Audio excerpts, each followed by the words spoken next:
This episode is brought to you by Amazon Prime. There's nothing sweeter than baking cookies during the holidays. With Prime, I get all my ingredients delivered right to my door, fast and free, no last-minute store trips needed. And of course, I blast my favorite holiday playlist on Amazon Music. It's the ultimate soundtrack for creating unforgettable memories. From streaming to shopping, it's on Prime. Visit Amazon.com/Prime to get more out of whatever you're into.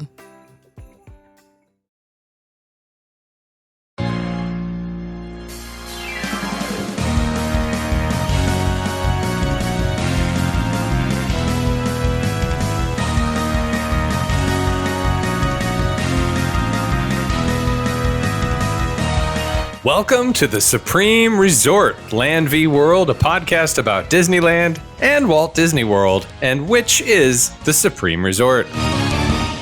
Each episode, we will discuss and explore each resort, ride by ride, land by land, park by park, to determine which is Hi. Welcome better. to the Supreme Resort. I'm your host, Jimmy, and thank you for joining me on this quest to help the greater good of humanity answer this long, elusive question: which is better, Disneyland or Walt Disney World? And joining me, as always, is Dan. Hi, I'm Dan. I'm here. Let's do this. And Erik. Hi, I'm Erik. I love the Beatles. Oh, that's just a character, though, folks. So do I, very much. just a character. Just a character. I don't actually love the Beatles. Hates David Bowie, loves the Beatles. I don't have a podcast about that. Oh, not yet. Anyway, so listener, Dan, Erik, and I just returned from a week at Disneyland Resort in Knott's Berry Farm. We could talk about that if we want. But what you're going to hear is some audio from our trip at Disneyland, just some brief audio with us sitting next to the Mark Twain and partially on the Mark Twain. Yeah. This trip was the ConciEARS AEP. Erik, you're going to have to help me with what AEP stands for. Annual Engagement Park. No, I don't know, but everybody kept saying AEP. I don't know what it means, but it's now I'm blanking. Oh gosh, it's like an annual meeting with the planners. So annual education program is what I'm going to say. That's what it is. Anyway, so we met. Most of the concierges were there, and we converged on the Disneyland Resort. We spent Monday starting rope drop at DCA, and then Tuesday at Disneyland. And then some of you, which you'll hear later, went on a VIP tour with Philander, who is a phenomenal cast member. Erik will talk about his blue tag and what that means. Mm-hmm. And we toured some hotels. And in general, we had a really nice time at the Disneyland Resort.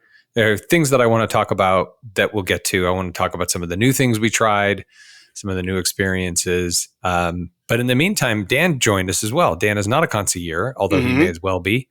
Nah. Dan, he advises you say us. Words. Huh? You say words. Use my words.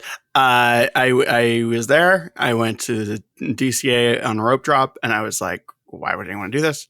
And that was fun, though. I enjoyed meeting the people and proving that I was a real person to Dan. You don't realize how useful your experiences at non-Disney hotels are to us. Really? Like you're the most experienced of anybody. Right. Like everybody else has like, oh, we always stay at the Hojo. We always stay at this. We always stay at that. You have tried everything. I've tried most of them. The Airs and. Yeah, close by, far away, and you could really speak to so much of it. So which was interesting because we toured a few hotels I want to talk about. We started with what I would argue of the tour that we took this time was the nicest of the hotels, and that was the Hyatt House. Yeah. For those of you who are not Hyatt frequenters, it's very similar to what I would say a Residence Inn by Marriott. Most rooms are suites, in that there is a separation between rooms. Televisions aren't super expensive. One of the things they were real excited about is the separation between the quote unquote master bedroom and the living room, air quotes, was a television that swiveled. They were very excited about the swiveling TV, which means new swivel technology. Yeah. So, which means that not everyone can watch the same thing at the same time because the television swivels. So you can face the king bed or you can turn it around and face the fold-out couch, but not everybody can watch at the same time. And they were real excited the adults about are it. going to watch a movie that you can't hear or you can't watch. You can hear it, but you can't watch. That's right. Everybody, look at your phones. Mom and Dad are going to watch Inside Out. You've seen it before. Just imagine. That's right. But in general, the Hyatt House was delightful. It's right on the southeast corner of Catella and Harbor. It's a very happening corner. I've stayed there. Quite. Yeah. It a lot happens there. Connected to a Walgreens across the street from a CVS. But a wonderful hotel. 2016. It's fairly new. What I thought was interesting was that the lobby, the breakfast is free. Yeah. It's not really easy to get on art, but you can get on art. But ultimately, you can also You have to know what you're doing if you're going to take art from That's there. right. You have to go in the opposite direction of Disneyland to get on art. Right. Sometimes. They recommend just walking from there, Yeah, which is fair. I- It's 10 minutes away. It is fair. However, I am also a fan of you're going to be doing a lot of walking anyway. So if you want to take the art, no one should shame you for doing that. That's correct. But it is in the opposite direction. The first place we visited, and forgive me guys if you don't want to do this, but I'm going to go through these hotels and get your impressions. The first place we visited was the Candy Cane Inn. Now, this is on the northwest corner. So Hasn't melted yet. Has not melted. It touches the Disneyland property. This place, free transportation to and from the hotel, free breakfast, and free parking. And if you're nice to them and you ask and you're departing that day, you can leave your car, if there's space, you can leave your car in the parking lot until you leave for the day. Yeah, That's also, phenomenal. Speaking of transportation, it is like it's behind Cars Land. So you could it is a very, very easy walk. But they also have a trolley that takes like if you're you not there feeling for free. it. No art, it's running all the time. That was really a surprise. Free breakfast, free parking, and free shuttle. That's miraculous. Completely redone within the last year. Yeah, lovely and rooms. the whole place smells of peppermint. Like peppermint. So what I thought was interesting about that, both those hotels really, is the free breakfast aspect. You don't get free parking at the Hyatt House, but you do get free parking at the Candy Cane Inn. Dan and I stayed at the Fairfield Inn, which is across the street. I'm a Marriott loyalist, and the one cool thing when I travel with my family about Fairfield Inn is breakfast is free. They don't have a kitchen at this hotel, so there is no free breakfast, which I thought was interesting. And it was $27 a day to park. I love revisiting that answer because now in the moment I was just like, oh yeah, no kitchen, that makes sense. But then now that I hear that answer again, I'm like, you can build one. Yeah, exactly. There's a whole floor with nothing there except for a bunch of tables and a gym. Like, build a restaurant. Yeah. Anyway, it felt very much like a motel, the Fairfield Inn. It was pretty comfortable. Here's what I thought was interesting. The theme Of this. And when we checked in, Dan and I, and by the way, everyone, we're in our mid-40s together at Disneyland. How I explain it to people is that my brother-in-law, friends of mine, whatever, they go on golf trips with their buddies. Like they go on, and they stay in rooms together and they go golfing. It's a straight man deal. When two 40-something-year-olds show up at a hotel across from Disneyland they're 100% gay, right? So this gay couple checks in at the Fairfield Inn. That? No, not at all. And so this gay couple checks in at the Fairfield Inn across from Disneyland, and the guy was very excited to tell us that we have a Disney-themed room with a Disney view. Mm-hmm. This is Disneyland Resort, Anaheim, California. We walk in the room to see our Disney-themed room. On the main wall where the headboards are of the hotel is Cinderella Castle. Okay, hang on. Back up. Do that again. You froze. Oh no. Is it when I did my Cinderella Castle? You were holding your hand up here. Yeah, you're getting up. So we're checking in. You are a chubby chaser, and yes, I'm a twink, I believe. Yeah, a little old for a twink. He's kind of a twink. You're an aged twink. And very excited to tell us that we had a Disney themed room. We get into the Disney themed room, and the Cinderella Castle, which is Disney World's castle, Eiffel Tower, which was the icon for Hollywood Studios like 10 years ago, I think Kilimanjaro safaris are like the Everest was on there. Like this is sure it's a Disney themed room, but you're about 3,000 miles in the wrong direction. Yeah, it's all I thought the same that was stuff. out of touch. It works a little bit. And the air conditioners in the window, which was wonderful for sleep because it was loud, but it felt like a motel and no free parking and no free food. Then we toured a couple of Best Westerns. And Dan, give us your impression of these Best Westerns. They are the best Westerns that one can Western. I don't know. I mean, you've stayed at a Best. If you've stayed at a Best Western, right. you know what. I mean, there's always that smell. I'm not complaining. I like the smell. I grew up on the smell. But there is definitely the that stale cigarette smell. The stale like you can you can still smell that pack of Marlboros from like 1978 that somehow is like just stuck in there. Air conditioning cranked up way too high. That's a smell, not a feeling. And that cleaner they use, I don't know if it's Best Western brand cleaner. It's like a Best Western. The smell is like it's like the Jergens smell, but for hotels. It's just like, it's always there, no matter what. Or like the Farmer John flavor, no matter what product you get, it's always going to have that underlying, like, that thing. Best Western is definitely that. They have breakfast at both places. The person who was running the tours was aggressively British. And I feel like possibly being a really passive aggressive, terrible person to his employees. But they were nice enough to, have us visit. And I was tagging on because it was nice that the Hyatt House gave us branded bags with they gave us a drink from Starbucks to open the tour, flavored water. Mine was pineapple, had pineapple chunks in it. So we walk into the Best Westerns with our Hyatt House bags on and like mugs and stuff. And they gave us water. It was lovely it's very hot. And we were walking around. We got bottles of water from the Best Western. And the aggressively British passive aggressive manager says, next time, maybe a little cooler, the water. Maybe treat our guests all right next time. All right. As we're walking around with our Hyatt House bags on our shoulders. Yeah, but in a tone that was definitely not joking. He tried to play it off as joking, but not joking. Yeah. Erik, what were your impressions of the hotels? I like the Hyatt House. I think, they were bragging about how the rooms haven't been updated because they don't need to be. Yeah, there's some weird things like the TV and all of that. But ultimately they were very clean, very nice.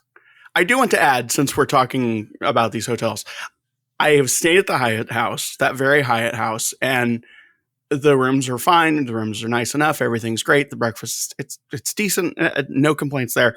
Mm-hmm. It is very nice, basically living above a Walgreens, because if you forget anything, it's just right there. Yeah. Yeah. Yeah. I mean, we've been to the CVS or that Walgreens multiple times over the years. But the Best Westerns, they're a Best Western. It was, it's what you expect. It's clean. They were pretty nice, pretty updated. I'm not excited about the price. Yeah, but they were right across. Didn't they say something between $300 and $400 per night? Yeah. You're paying for proximity, and that's it. To be fair, I believe the Park View Inn, which is technically closer than all of those, is probably about $100 cheaper a night. Never stayed there, but I have priced it before. So, okay. Yeah, I'd go Candy Cane Inn. I would too. Yeah, that was the biggest surprise. That wasn't part of the tour. Just we happened to have a concierge staying there, and she was kind enough to let us in. It seems like a very pleasant place to be. Yeah, and it's right next to the 7-Eleven and a liquor store. So there you go. There you go. Dan's Frosted Tips from all your experience. You've stayed in most of these places. Do you have a couple of pointers, suggestions for our listener who may be planning a trip to Disneyland? My go-tos are generally, I've really started to appreciate the Anaheim Hotel. It is one of the least expensive of the Harbor Boulevard places. That's fair. A big property. And they're recently renovated too, right? Yeah. Yeah, but not aggressively so. One thing I like about that place is like you can kind of see where they let the old stuff be old, but not in like a lazy way, which I really appreciate. My family used to go to Palm Springs about once a year, and we'd stay in hotels there, and it has a very Palm Springsy sort of feel. Those oldish hotels that have like it's held up, but you can tell that it was built like in the past 50 years or so. And again, not a bad thing. It's just something that's kind of charming about it.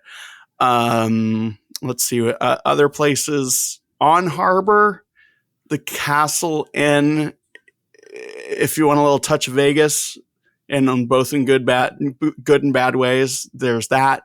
Also relatively inexpensive. It's usually one of the cheapest places you can on get Harbor. good deals there. Yeah. Yeah. And I've actually booked a few people there, and I have had no complaints. That people have just, hey, listen, I'm in the room. It's comfortable. I'm there to sleep. It's nice. great. Del Sol is underrated, I think, but possibly overpriced, depending on when you book. One of the nice things is you have a Denny's right in your parking lot. But it's a decent motel. Still one of my favorite places to stay, even though it's not the most convenient, is the Airs in Orange. It's a delightful place to stay. You got to be able to. You need a car if you're there. I wouldn't trust out there. Yeah, I wouldn't trust Uber around that area because they will drop you like a bad habit if they feel like it. But yeah, that's. I'm still kind of I'm an Airs boy when it comes down to it, but Anaheim Hotel is slowly winning me over. A couple other things I want to talk about the trip. So thing number one is that the concierge have a service called Travify. And our entire agenda was produced in Travify. Ultimately, you as a client of concierge can access Travify. And what will happen is your vacation planner will create your touring plan, where you're staying, the address, pictures, where you're starting your day each day, park hours, all the details, where you're having lunch, where you're having dinner, like all the things that you book with your vacation planner, you'll have in a QR code ultimately. And you can see your entire agenda on a web page or in an app. So it's like something. It's almost like what Genie was promising intended to be, to do. But yeah. It doesn't give you suggestions, but it's your trip basically in an app form. And then if something changes and you say, hey, I want to stay here, or excuse me, I want to go dinner here instead of there, and your vacation planner changes it, it'll now be changed in the app. So it's a really nice, fluid, what's the word I'm looking for? That's interface. The word I was looking for is for lack of a better word, fluid. It's water. Dynamic is the word I'm looking for. Anyway, so Travify is a great service. I'm going to learn how to use that. So if you ever use me as your vacation planner, I can do that for you. A couple of things we tried for the first time, or I tried for the first time because I haven't been in a couple of years. Thing number one is I did the Adventureland Treehouse. I haven't heard your feedback on this. Oh yeah. To steal a line from 10 Things I Hate About You, which is a 90s rom-com, Taming of the Shrew, told in a modern era. You can be overwhelmed and you can be underwhelmed, but can you just be whelmed? I think that's fair. I was just whelmed. Yeah. Okay. That's all it needs to be. It's still there. They saved it. Swiss of Polka's there. It's not based on a 100-year-old movie or whatever it is. It's not necessarily relevant. It's also not based on that. Exactly right, Dan. Well put. When and if they really do go all in on C, the Society of Explorers and Adventurers, it will become more relevant, I think. But to date, they haven't really done much with that in the States. But yeah, I was whelmed. Jimmy, there was a whole C book in the daughter's room. Yeah, that's the top about it. She's the astronomer. Yeah. She likes stars. Yeah. Anyhow, and then I also, for the first time, ate at Tiana's Palace. I had the gumbo because I wasn't super hungry, but it was delightful. I liked it. It's a counter service. It didn't feel any different from the French market for me. It's not. But I never pretty much. Yeah, I didn't really spend much time in the French market, but I didn't see Tiana, so it may as well have been the French market. Dan, your impressions of Tiana's? I think that people made a big deal out of it when it opened, and I think there was a lot of, I don't know. It's fine. It's the same kitchen as the French market. It's fine. I don't want to give anyone any other impressions, but when it opened, I think people really, really, really overplayed how good it was and how I think there's currently a lot of, I want to be really careful how I say this. There's currently a lot of sort of hedging of bets when it comes to adding Tiana into things, where people I think there's some amount of overcorrection that people are doing in response to people being upset about the Splash Mountain change, where when they're adding Tiana to these things, it's almost like, and you're going to love this so much. It's the most amazing. Like, they've never had Cajun food in New Orleans Square before. Have you had a beignet? Have you heard of a beignet? Look at this beignet. And it's like, okay, I get it. I'm not upset that you're doing this, but it's just kind of, I have no problem with you adding these things, but at some point it's almost like talking down to us, and like, I understand what they're doing. I'm not opposed to some amount of overcorrection there. I promise I'm not like going down the right wing pipeline or anything. It's just like, there's a point where it does feel a little bit like Nancy Pelosi wearing the kente cloth, and it's an okay restaurant. It's fine. It's a good, it's a workable, good restaurant. Some of the food items I don't necessarily love. The chicken I thought was good. Everything needed a little bit more seasoning as far as my taste goes, but it's fine. It's the French market, And is it blasphemous to put stuff inside of a beignet? Well, as a genteel New Orleans gentleman myself, I have no opinion because I'm actually not that. It feels blasphemous to me. Like, there's this big tub of yellow goo sitting in the middle of the thing, and they just right inside your beignet. I mean, Ralph Brennan's was doing it for years too. Were they? I will say the filling in Disneyland, it was tasty. Okay. Yeah. I generally prefer just a regular beignet. Yeah. I mean, look, if you want to fill your beignet with jizzy goo, go for it. I don't care. I just now don't. You put it that way. I didn't even think about that. Erik, what's your impression of Tiana's? Well, I just had the beignet, so. Did it have the jizzy goo in it? It had plenty. It had plenty of goo. The goo. So another thing that we did, or I did for the first time, I think we all did for the first time, was Centrico. Oh yeah, listener, this used to be the Uva bar. It is now Centrico, which is a Mexican. Yeah, Mexican. Yeah, sure. I think it's Mexican. Okay, so the service was terrible. Thank you, Dan, for getting the reservation. It was terrible. It was for being a hot new restaurant in downtown Disney. It was bad. We were probably 20 minutes before we were even greeted. Like, we got sat pretty quick. Yeah, that's fair. The restaurant wasn't full. Not every table was sat. It took 20 minutes just to be greeted hello. And then every other thing after that was of the same amount of time. Like, can we get some extra salsa situation or whatever? You do have to pay for the chips and salsa, which probably isn't uncommon. The salsa was good. The chips were okay. Yeah. Dan and I both ordered the burrito, and Erik and Marie both ordered the taquitos. The burrito was good. Now, what was interesting about it is when it came out, it looked like a what we call an enchilada style burrito, where you have the red sauce on it. It was not red sauce, however. It was burned cheese. On purpose. On purpose, yes. Thank you. It looked like an enchilada style, but it was burned cheese, which was delightful. It's wonderful. And if not for the salsa that came with the chips and salsa, very bland. Yeah. The salsa made all the difference.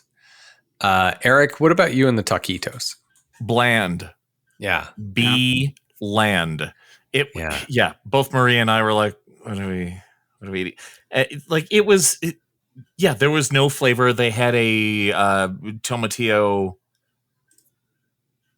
style salsa with it that was just slightly bitter. Like it was just this tiny cup that didn't make any difference in anything. Really not great. The beans were good. Another thing that I experienced for the first time, and I think Dan as well, rope drop as a resort guest. Yeah.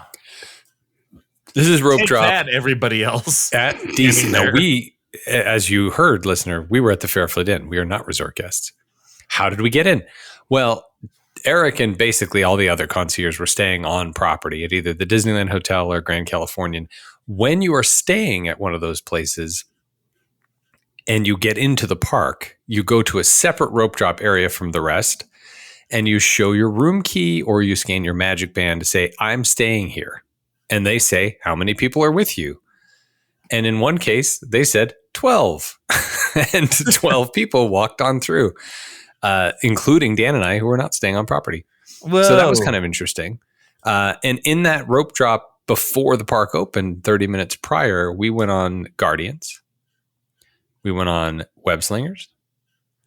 And what else did we do before Soarin'? Anything? Is that it? You did better than me and Mike, where we just did Radiator Springs. Yeah, we didn't do that. Anyway, it was interesting going back with the family in a couple of weeks. I learned lessons, but it was nice. It was nice to pre-rope drop as a resort guest, non-resort guest. That was a new experience for me. Pixar Fest. Oh, Fantasmic Dining Package. If you can get a Fantasmic Dining Package, we did it at Rancho del Zocalo. It was $35 for the package, and it included an entree and a ridiculous piece of cake, which nobody touched. Nobody touched. It was awful. It was very plain. The raspberry, just a sheet cake. Yeah, it was a sheet cake. It was dry and whatever. Anyway, I don't want to be negative. That's not the point. However, the point is that for $35 and a meal that I would have bought anyway, because I always go to Rancho, we got to sit. Think about Fantasmic, listener. There are 3 missed screens. There's one in the center, and there's one on the right and one on the left. That would be stage left, stage right. Doesn't really matter. Anyway, we were essentially side and Thunder Mountain side. That's right, and we were essentially in the center. Maybe there weren't a lot of Blue Bayou guests that usually get those spots, but it was the Rancho area. Is the case, yeah, and we got to sit basically in the center. And we got there 30 minutes before the show started, and we got phenomenal seats. Better yet, 4 minutes after Fantasmic ended, the fireworks show started, and the entire projections of the fireworks show were projected on the same mist screens. So effectively, we got the same show. And for $35 in this case, we got to get prime seating for both Fantasmic and the fireworks show. Was the fireworks show better? I hadn't seen was it that good? on Main Street, but I love the fact that I could watch the fireworks show with projections without having to move. Well, I suppose that's good. I wasn't all that impressed with the Pixar Fest. Yeah, fireworks. I wasn't either. It was. I make fun of character dumps a lot on the show. It was essentially a character dump. Having said that, I enjoyed it more in that setting than I would have had I made an effort to see it. Yeah, sit and wait for 30 minutes or whatever. Yeah, for sure. Yeah, so I thought that was cool. That was a new experience. I would highly recommend that if you like either of those things. Even if you spend more money and do Blue Bayou, if you can do that. Yeah. Now, to be fair to Centrico, I was just looking this up. The chef Carlos Gaitan, I'm sorry if I'm saying that wrong, is from a state in the very south of Mexico. So the cuisine might actually just be different than what we're used to. Yeah, possibly. So more like South American instead of possibly. Central. I mean, I don't know for sure. This is just a Wikipedia, like, real quick lookup. Okay. In fairness to Centrico, maybe we were bringing the expectation of like typical Southern Californian, Northern Mexican, stuff that we're used to. It's possible. I mean, yeah, it was still bland, but it's possible that that's what happens there. I don't know. That's fair. And it's also new. Maybe they're working stuff out. Yeah, but anyway, sorry, right. Didn't want to step on you on that. Not at all. So that's sort of the end of the new experiences for me that I wanted to talk about. And I think we basically did a giant plug for ConciEARS at the same time. It's a bit of an infomercial episode. Yeah. It's also, it's touring planning and tips and whatnot, but the couple of things that we're going to talk about. But one of the things that I thought was interesting was we rope dropped Disneyland to take pictures as a group. So it felt like if you've got a group of vacation planners, don't rope drop to take pictures. That's like rope dropping to go have a breakfast. What does that? You know what? That's just my preference. Okay. No slight on the ConciEARS, but so Erik and Dan and I, very kindly, Dan and his late father provided a tour that you're going to hear about. We went on the train tour and then we talked about it. You're going to hear about that next. And then Erik went on a special VIP tour with most of the ConciEARS.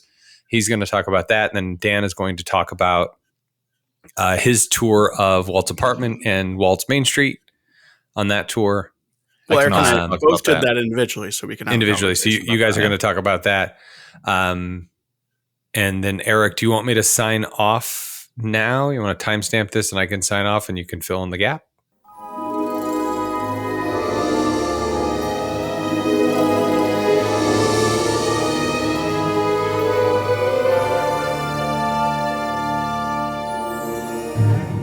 Welcome to the Supreme Resort. Land. Yes, just land. Where we You're Dan. Try not to have Asher too much, apparently. Yeah, Asher's not as popular as we thought. But he's been in juvie for a while. Yeah, he's been out. He's been either traveling the world with Uncle Jeremy or in juvie. We'll find out. That was Uncle Jason. Well, Uncle, like the friend you call Uncle. T.O. Yeah. T.O. Jeremy. Yeah. Well, we're here at the Rivers of America in Disneyland, USA. And Erik and Dan and I'm Jimmy. I'm Erik. Yes. And that's Dan. Okay. We just finished the train. Dan, what was it called? We just finished the train. Yeah. It was great. Train great. I know that means something, but I don't know what it means, and I think it's probably dirty. Oh, okay. Not like a human centipede sort of thing. No. Okay. No. They don't call that train. So Dan's father has posthumously, generously given us a tour. Yes. Of what is the official tour called, Dan? The train. The train tour. I'll edit that in. All right. You'll sound very intelligent. So also, you'll sound like me. Yeah. We were able to take the tour. It started at 12:30, and our tour guide was named Mario. Excellent. Mario was phenomenal. He's Italian by birth. There was only 3 of us. And there was just the 3 of us. It was just the 3 of us on the tour. And it was just quite delightful. We hit it off quite well at the beginning, and the tour was really about, for me, this is my initial impression, the tour was really just about transportation, Walt Disney, and Disneyland. Generally, yeah. And it was the evolution of the train, evolution of transportation and Walt Disney and Disneyland, from the train and the origins of the train and the history with Walt and Ward Kimball and Harper Goff. Yeah, and Ollie Johnston. A lot of what I got from it was that this part came about because there were just these like nerds who were nerdy about the same thing at the same time, and they were just like, hey, I have this kind of a train set. What about you? Yeah. What if we combined them? What if we did this with it? I know this other nerdy guy over there. Yeah, that's right. So, do you want to know what the actual term is? The term they would use when they would meet up, when these train enthusiasts, Trainify? Yeah. It's called a Human steam up. centipede? It's called running a train. Steam up. A steam up. They would have a steam up and they'd meet Oh god, that sounds weird. and show each other their trains. And I think they went to Chicago and they had a Chicago steamer. Or maybe it was a Cleveland steamer, I forget. At what point did they put the keys in the fishbowl? So anyway, It's just the keys to their trains. without going into like minute detail and getting into the minutiae of the tour, just for those of you who have not done the tour, it's fairly brand new. It started May 11, 2024 in its current iteration. And sort of how it went was the origins of Walt Disney and the trains. We started at the Main Street station. And then we went into the Main Street Cinema. Main Street Cinema, then we went over to the bench from Griffith Park with all of We all bit our tongue about We the sure running did. jokes Horrors. that we Yeah. have. Then we saw the scorch marks from the bench. But But still it was haven't great. caught that dragon. But the tour, I should probably mention, the tour started with a warm cinnamon roll with what they called caramelized apples on top, And orange juice. and a bottle of Simply Orange. Which we're not complaining. No, but we're Weird wondering. combination. Yeah. For This 12:30 p.m. 12:30 cinnamon roll, which was delightful. It was. I don't like warm fruit. I didn't eat that. I scraped it off, but the rest of it was great. Orange juice, because famously Walt Disney loved Orange juice Orange and juice. chili. Cinnamon roll. chili. And he would put chili on top of his cinnamon Put chili. rolls. But And they then didn't wash have the it down chili. with orange juice. That's right. They didn't have the chili, so they put warm apples on top to symbolize the beans of the chili. The chili that's in our hearts. So we did that, and then when it evolved into the next iteration of transportation at Disneyland, which was the Viewliner, and Eric got that correct. Eric got that correct. Jimmy had it ready to go. Just right behind. Yeah. Mario was very excited because very few, if not, there was a 9-year-old some weeks ago that also knew about the Viewliner. But he was excited, high fives all around because of the Viewliner. We talked about the monorail. He mentioned, which I really thought was cool, listener, that the monorail in its current iteration, origins 1959, is a United States national landmark. So you're not allowed to do anything with it. You can't touch it. You can't change it. Nope. Can't destroy it. So that presents some challenges for Disneyland. Some of those ideas, yes. Yeah, so he also mentioned that the train is also a national monument, historic monument, which is why you can't change it, which is why they can't add a ADA compliant elevator, that kind of thing. And I don't know if that's an excuse, but that was kind of cool. It's like a convenient reason. And so I said, then in that case, the People Mover must also be a national monument because you're not doing anything with that either. At which point he was very candid about his opinions about the People Mover. We enjoyed Mario. Mario was great. Yes. He had some really incorrect opinions about Star Wars. Which he was also very forceful about. Yes, quite. But yeah, then we went backstage. We saw the roundhouse where the trains are stored. Did some backstage stuff. It's also where the middle school children were stored. Middle school children were from the Middle school bands, yes. Middle school band. Hillcrest band. That Go hold the Hawks. They keep go Hawks. They keep them in the roundhouse as well. That's right. And then we ended up on the Lily Bell, which is, I think, the sort of That's kind of the reason you go. the on reason it. for the season. Went on the Lily Bell, which was really cool. Maybe we'll post pictures. We don't do show notes, but we should. The Lily Bell, we did the Grand Circle tour, some interesting facts, and we ended back at the Toontown station. And we got this really cool poster.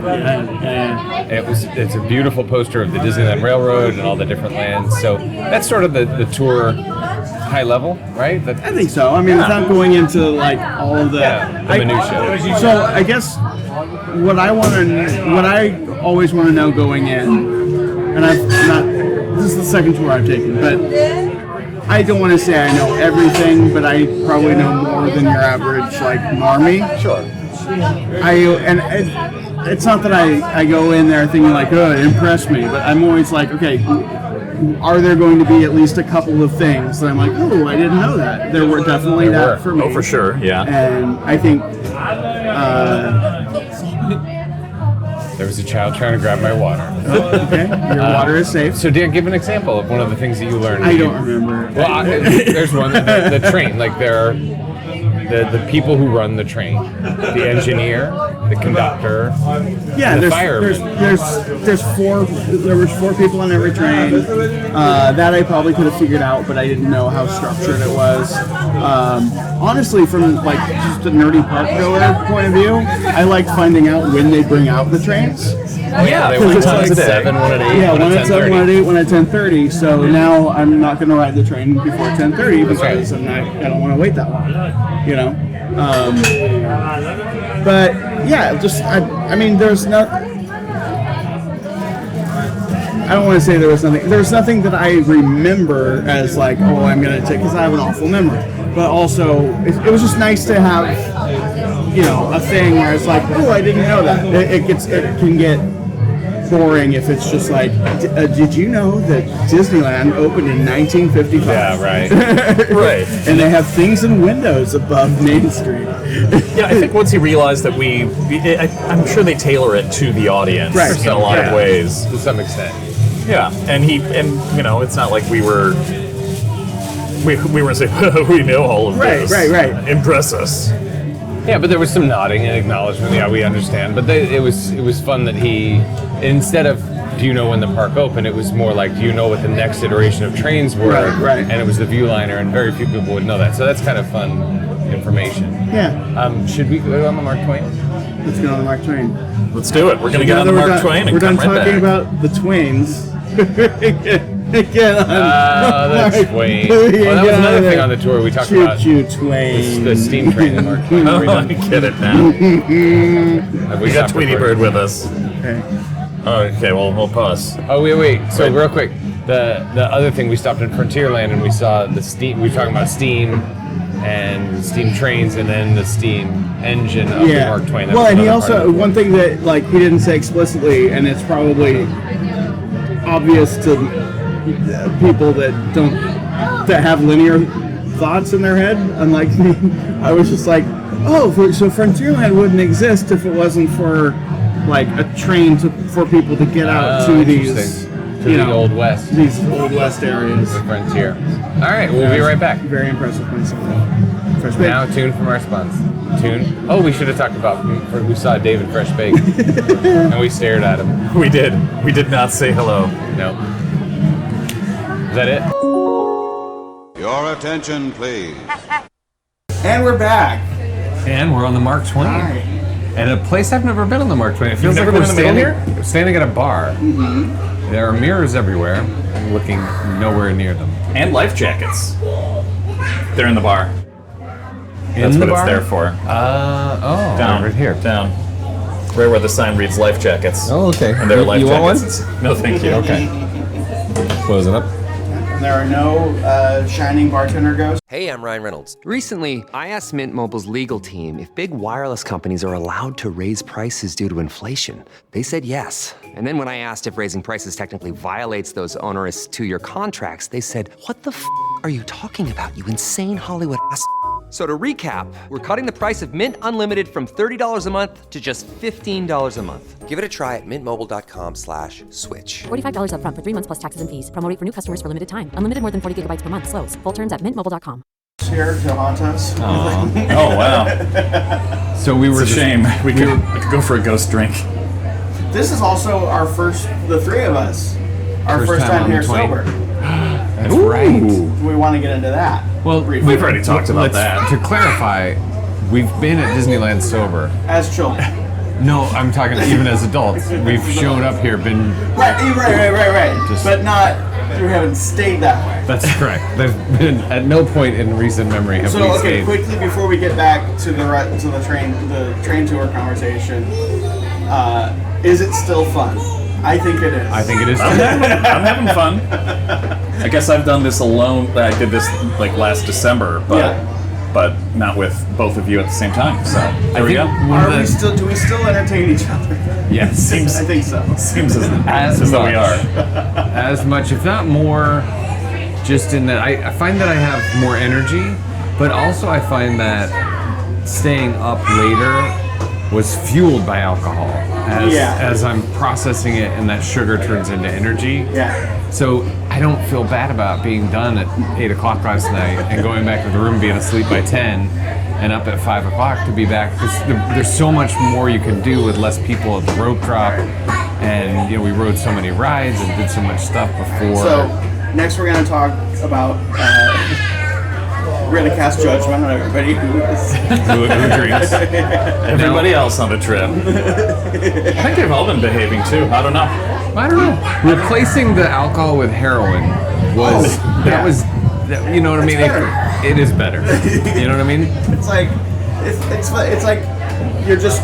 It's almost as though we've been driving on like side streets when we could have been driving on the freeway. The whole time. Yeah. So it's been highly recommended. Life choices. Yeah. Less readily available, but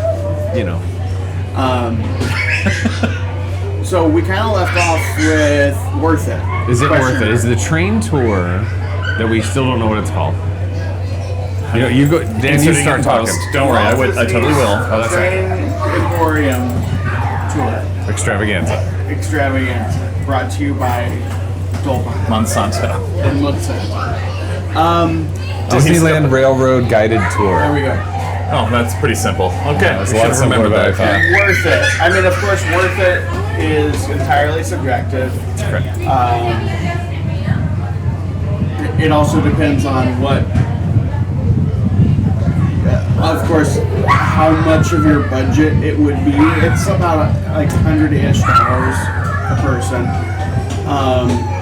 I can tell you, I don't at all regret doing it. I'm glad I did it. Would I do it again? Probably not. But that's not to say that it's not worth it. So before we get to would you recommend it, I want to just kind of walk through what that means. So let's say it's 100 plus, so less than 150. Yeah. And so let's just call it 120. You figure $60 an hour for a guided tour. Right. You get it was over 2 hours for us, but let's say it's 2 hours. You get a delightful cinnamon roll and orange juice. So retail value of that is probably $15, right? Here. You get to ride. It's 30. Well, that's what I meant by retail. Right. Anyway, so you get the tour, the Lily Bell, which is. That's kind of the reason. That's why you do it. But yeah. I guess the point is because you can't do that otherwise. So how do you put a price on that? Right. So how much is that worth to you? Is that worth $120? Then it's worth every penny. Hey Jimmy, what's the Lily Bell? Oh, the Lily Bell is a special train car that was. What did they call that? They called it a. It's a view. The Grand Canyon. They called it a Grand Canyon Expedition? Something. It was a kind of car. We're letting Mario down. Yeah. Already. We're tired. Grand Canyon car that was original, and then they remodeled it in the 70s, and they christened it the Lily Bell.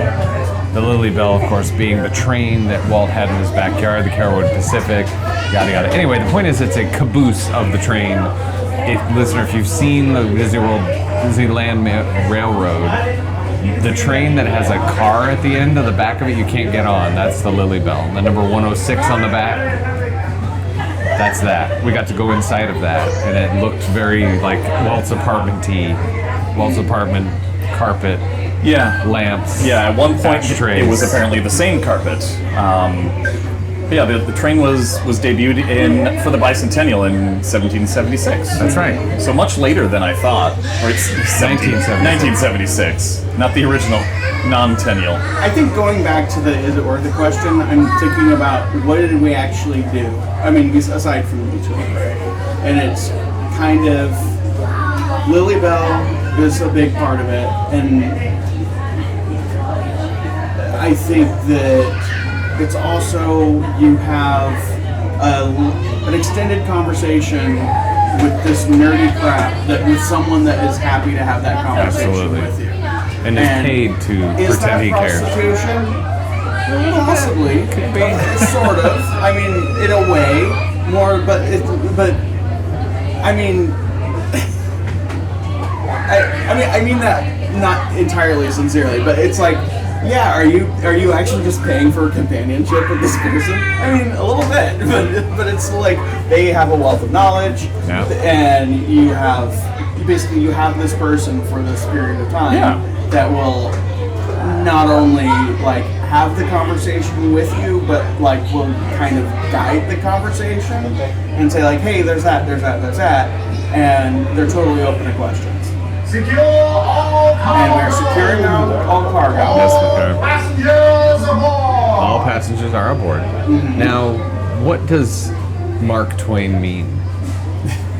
It means it's a depth. It's a depth measurement. Mark 1. I thought it was just. I think his name was Marcus, and he likes Twains. This is the Twain episode. Anyway, so is it worth it? For me, I didn't pay for it. Like you said, I probably wouldn't do it again. But it was worth it for me if I would have spent $100. Yeah, for one time, for sure. It was worth it. Yeah, and I think same thing with the Walt's apartment thing. Yeah. It's like I'm really glad that I did it, and that's probably a conversation we can add later to this. For sure. Really glad that I did it. Would I do it again? No. Well, why would you? Yeah, and that's the point. It's a why would you do it again kind of thing. Right. So it's a question of rewritability. Right. I mean, maybe they add some screens into the Lily Bell, and then I'll totally go again. I think projection mapping. You know what I kept thinking? This is really stupid, but I kept thinking at the end, like we were cool, like we were nice. Mm-hmm. Gave him a tip. He did accept tips, by the way. Good to know, yeah. That is actually a good to know thing. Yeah. I asked at the end, do you accept things? And he said absolutely, and I did the whole in the palm handshake thing. Well done, yes. Yeah, he was Italian, so I figured he's used to it. Anyway, so I did tip him, and he was grateful. But I thought that's stupid. But like, here's some lightning lanes, guys. Like, I know that's. I mean, that probably opens up a door for them that they don't want to open. Yeah. But we did get the poster. The other thing we talked about is the poster. That is, I don't know if you could buy the poster, but if you were to be able to buy the poster, I would imagine that's a $20 poster. Easily. I mean, the paper stock itself is really nice. Good. Yeah. It is the current map of Disneyland, including Galaxy's Edge and the new Toontown and everything. So, I mean, if you're going to spend money on those things, you probably have $35 worth of stuff, physical stuff. / food. And I think also is it worth a question? Part of this needs to be like, that means it's safe enough for us to proceed on our if this is going to set you back, even though it would be meaningful, if it's going to set you back in any significant way, probably not. Yeah. But if we set $120 for a 2-hour tour and you get to ride the Lily Bell, you're like, yeah. Do it, for sure. As for Mario. Mario was pretty worth it too. Mario's great. And he speaks Italian. Mama. He's not allowed to have that name if he doesn't speak Italian. That's true. Well, he could speak Spanish. It's true. How else can we upset our listeners? Let's stand closer to a speaker. Hey, I know how we can upset our speakers. We're just going to walk around the Mark Twain. Let's do it. Oh, before we do, just a final thought on today so far. We also got our silhouettes. Oh, we sure did. Dan, Erik, and I got silhouettes. We'll have to post that on the show. Yeah. But it's adorable. You're gonna be seeing a lot of it. Yeah, you are. But it's probably important to know, listener, that the silhouette you're seeing was done in 3 separate sittings. Silhouettes are $12 per face in the picture. So if you have one picture, one face, it's $12. You have shockingly quickly. Oh gosh, Shockingly yeah. quickly. Eric sat down first. She looked at his face and just cut his face out of paper. And then Dan sat down. I sat down. All in, maybe 10 minutes. All in. I mean, on the absolute outside. Yeah. I mean, it took longer to pay for it than it did for her to do it. And She did not want me to pay for it until everything was, and I mean everything was done. So, but it was really fun. So if you ever want to do your solo, it's super simple. It's very informal. No reservations. Just stand in line, and we did it. The three of us. It's great. She did such a good job. She's got Eric's glasses in there, and their facial. Eric and Dan have facial hair. My eyelashes were on there. Your eyelashes, It was really good. You will be seeing it. Might be our new logo. I think we're going to try to work it out as often as we can.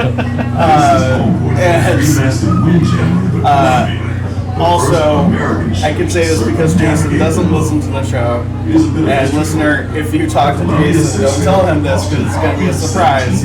We're going to find an old scary Victorian frame And mail it to him. Frame it and mail it to him. And we'll see if he If you have any old scary Victorian frames sitting around, call 856 Our Ears. 856 Our Ears today.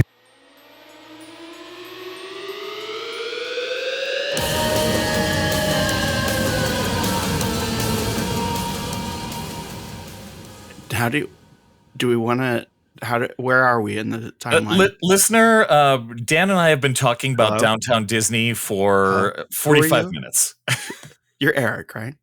Oh, yes. No, well, we already started the show earlier. Oh, sorry, I'm having difficulty. The listener doesn't need to know that this is 3 days later. Shh, 2 days later?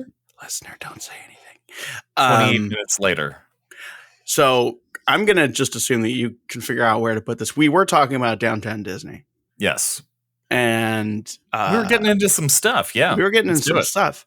And how I'm legitimately excited, and I don't really get excited about things. That's not just like me being in character. It's just a true thing. Hey, there's a new thing.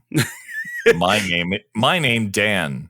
Yeah. I mean, it's more just like, I'm expecting everything that they make to be within a certain range of quality, which is why I have difficulty with another show that I do on this network. But like, I'm looking at the things that they're doing at Downtown Disney, at Disneyland.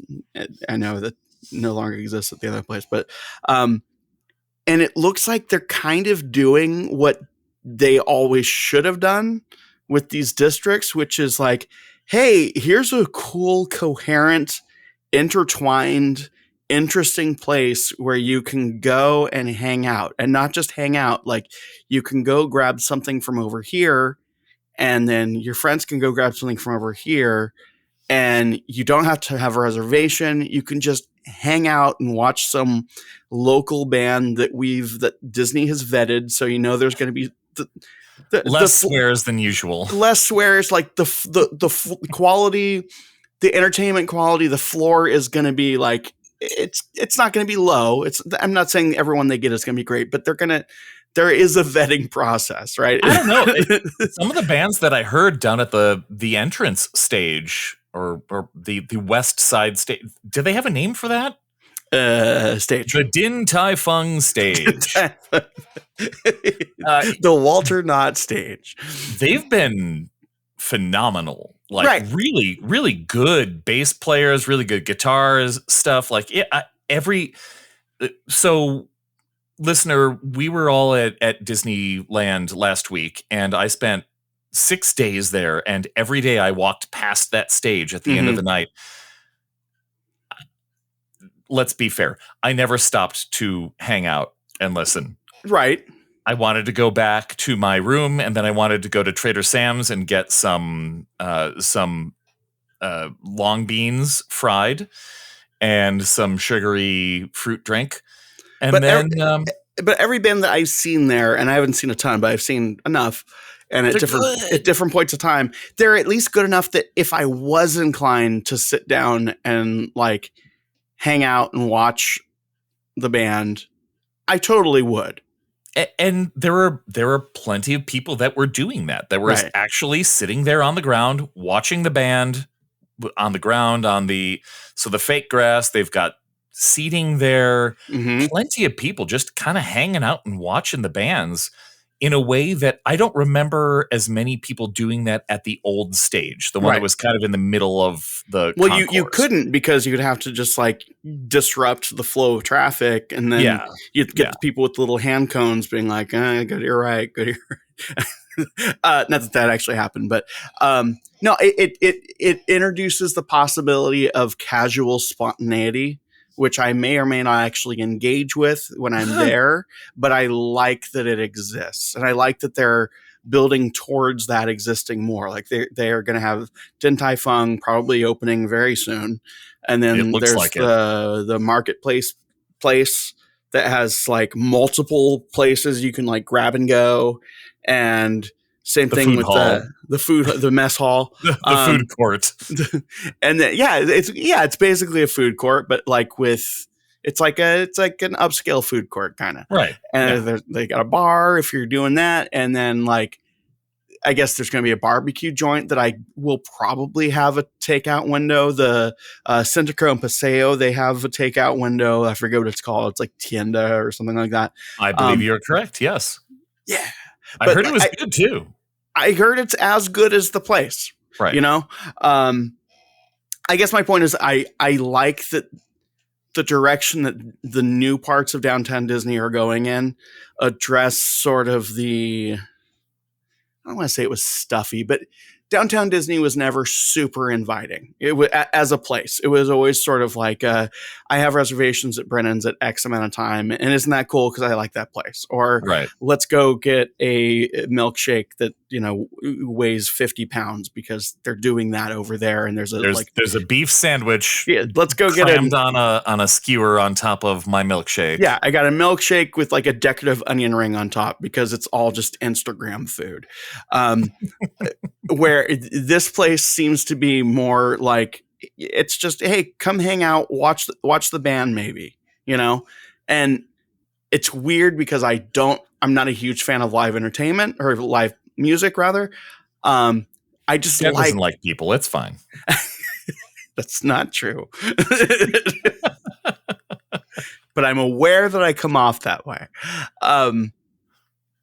It's just, it's interesting seeing where they're going with it and kind of seeing it slowly, percolate to the surface. And it looks like it's going to be a legitimately cool place to hang out. Okay, maybe not cool in the same sense of like, like teens and not teens. I mean, teens are the coolest.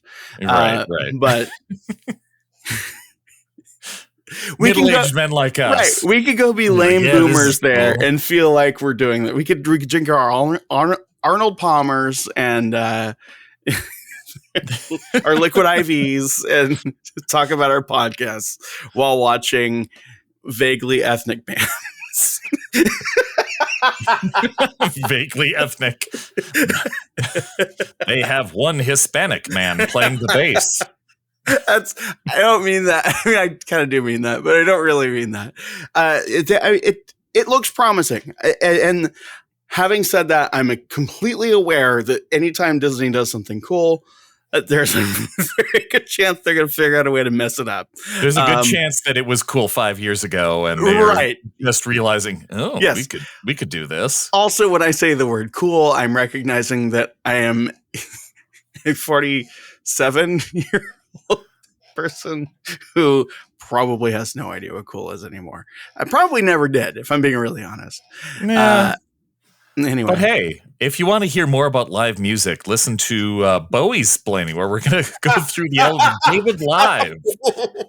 Should we just do that episode now? Yeah, if you want to hear a cracked actor with a weird saxophone solo in it. Spoilers. Yeah. Right. So Jimmy's not here to rein us. Yeah. Jimmy drank too much purple stuff. He's asleep.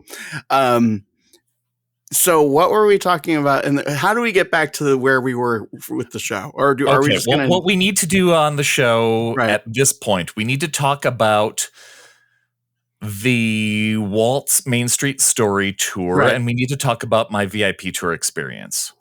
Okay. Which one do you want first? Jason laughed at the name Philander, but Philander is It's amazing. a funny name.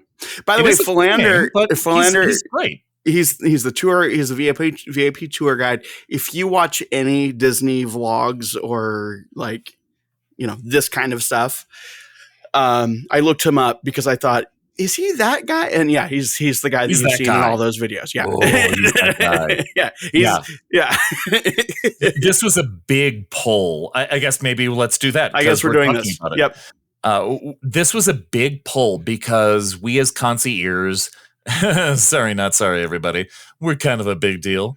And we used our status as a tour company and got ourselves a VIP tour in the parks with Philander.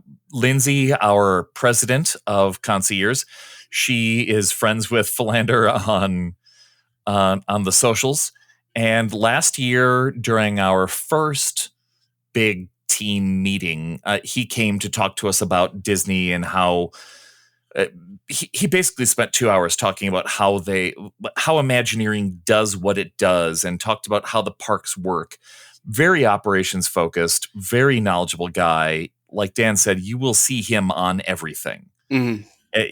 He's trained. He's kind of like free to do media stuff, where not a lot of folks have that opportunity outside of like the executive suite. But Philander is a legacy. That means he is one of the very few people at the company who gets to wear a blue name badge. That means he is. Did we talk about this in the last one, or did we just allude to it? I don't think we. I don't think we talked about it. So stepping outside of Philander specifically, what does the blue name badge mean when we see it in the wild? The blue name badge means that you're part of the 1% of the Disney company that was nominated by your peers as a legacy. So essentially there are, about the windows on Main Street, about the Disney legends who are at the Disney studios. They have their plaques, they have their statue, or their it's a statue that you get. Right. Or award. But Eric, do they know about the opening day speech at the train station in New Orleans Square? Because not everybody knows that. Oh, you mean the Morse code? Yes. What if this entire show what if it's just you interrupting me with more facts? Just the dumbest possible facts. Does he know who Joe Fowler is? Did you know that the Main Street confectionery pumps sugar smell into the air? Does he know that? Did he tell you about the basketball court in the Matter? Have you learned about hidden Mickeys? Oh, I bet he didn't tell you about those. He did, actually. What if this was our show? Like from the very beginning, just did you know that in the Haunted Mansion, the stretching room actually goes underground? Did you know the Haunted Mansion has been closed for a while and will not be open for also a long while? But yeah, the legacy. I'll let Dan calm down. No, don't. Huel, what do you have to say, Huel? Oh, no. I'm Huel House. Oh no. Oh, thanks, Huel. Okay. We're gonna... yeah. So the legacy name badge means that you have been nominated by your peers as an example of Disney excellence. So it's a very big deal. And they really do cap it out at 1% of the entire company. Mm-hmm. And there's no there's no number of years you can work to get it. There's no Correct. I went to all these parks. There's no, I gave Bob Chapek a handy in Pirates of the Caribbean. It's just like, you need to be nominated. Correct. Yeah. And in Philander's case, he was nominated by 5 people in the same year, which was apparently a record. Wow. You can get nominated by one person. But yeah, the company makes a big deal out of this. This is one of those that they don't.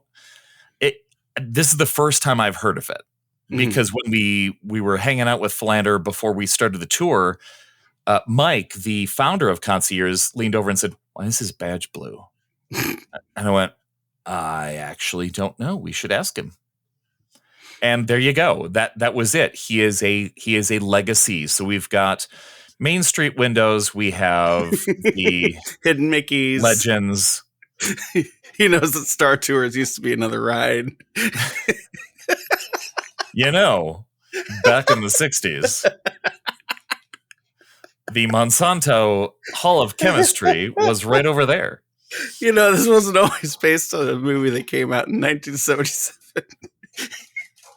Pirates of the Caribbean was a ride before it was a movie.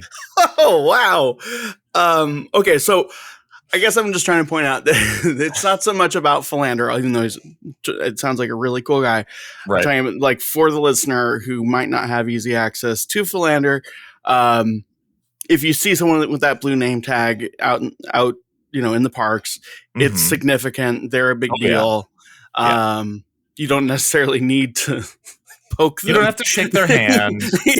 But it's just, you don't have to give them a hug and a kiss. If you, I mean, ask first, but you can, Right. I'm sure, ask.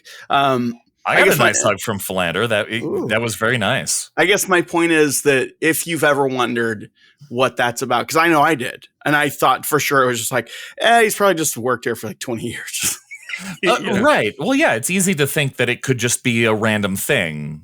Kind of, yeah, like you said, you've been here for a long time, or I've been to all of the parks. But no, it's a lot more than that. So it's a big deal to be in that group, to be a legacy. So very impressive. I am fluent in audio animatronic. There we go. Exactly. So, okay, so what else did you learn about being a VIP tour guide in general? Like, of course, we're using Philander as an example, but like using that as an example for like in general, when you're thinking about doing one of these things, or I guess a lot of people just think that it's just like this person's going to wait in line for us and hold our bags, which that could be what they do. Of course, they can. Right. That seems kind of a waste, but yeah. Did we end up? Oh gosh, it was 2 days ago when we recorded the Mario part. Did we talk about the qualifications to even be a VIP tour guide? I believe we did. We did? Okay. Just in case we did, very briefly, let's go over it. 2 years as a VIP tour guide. In song form. You must have 2 years of experience. Good job. There we go. And the process of going through auditions and everything, it's a big deal. Yeah. So these folks are way more than your average.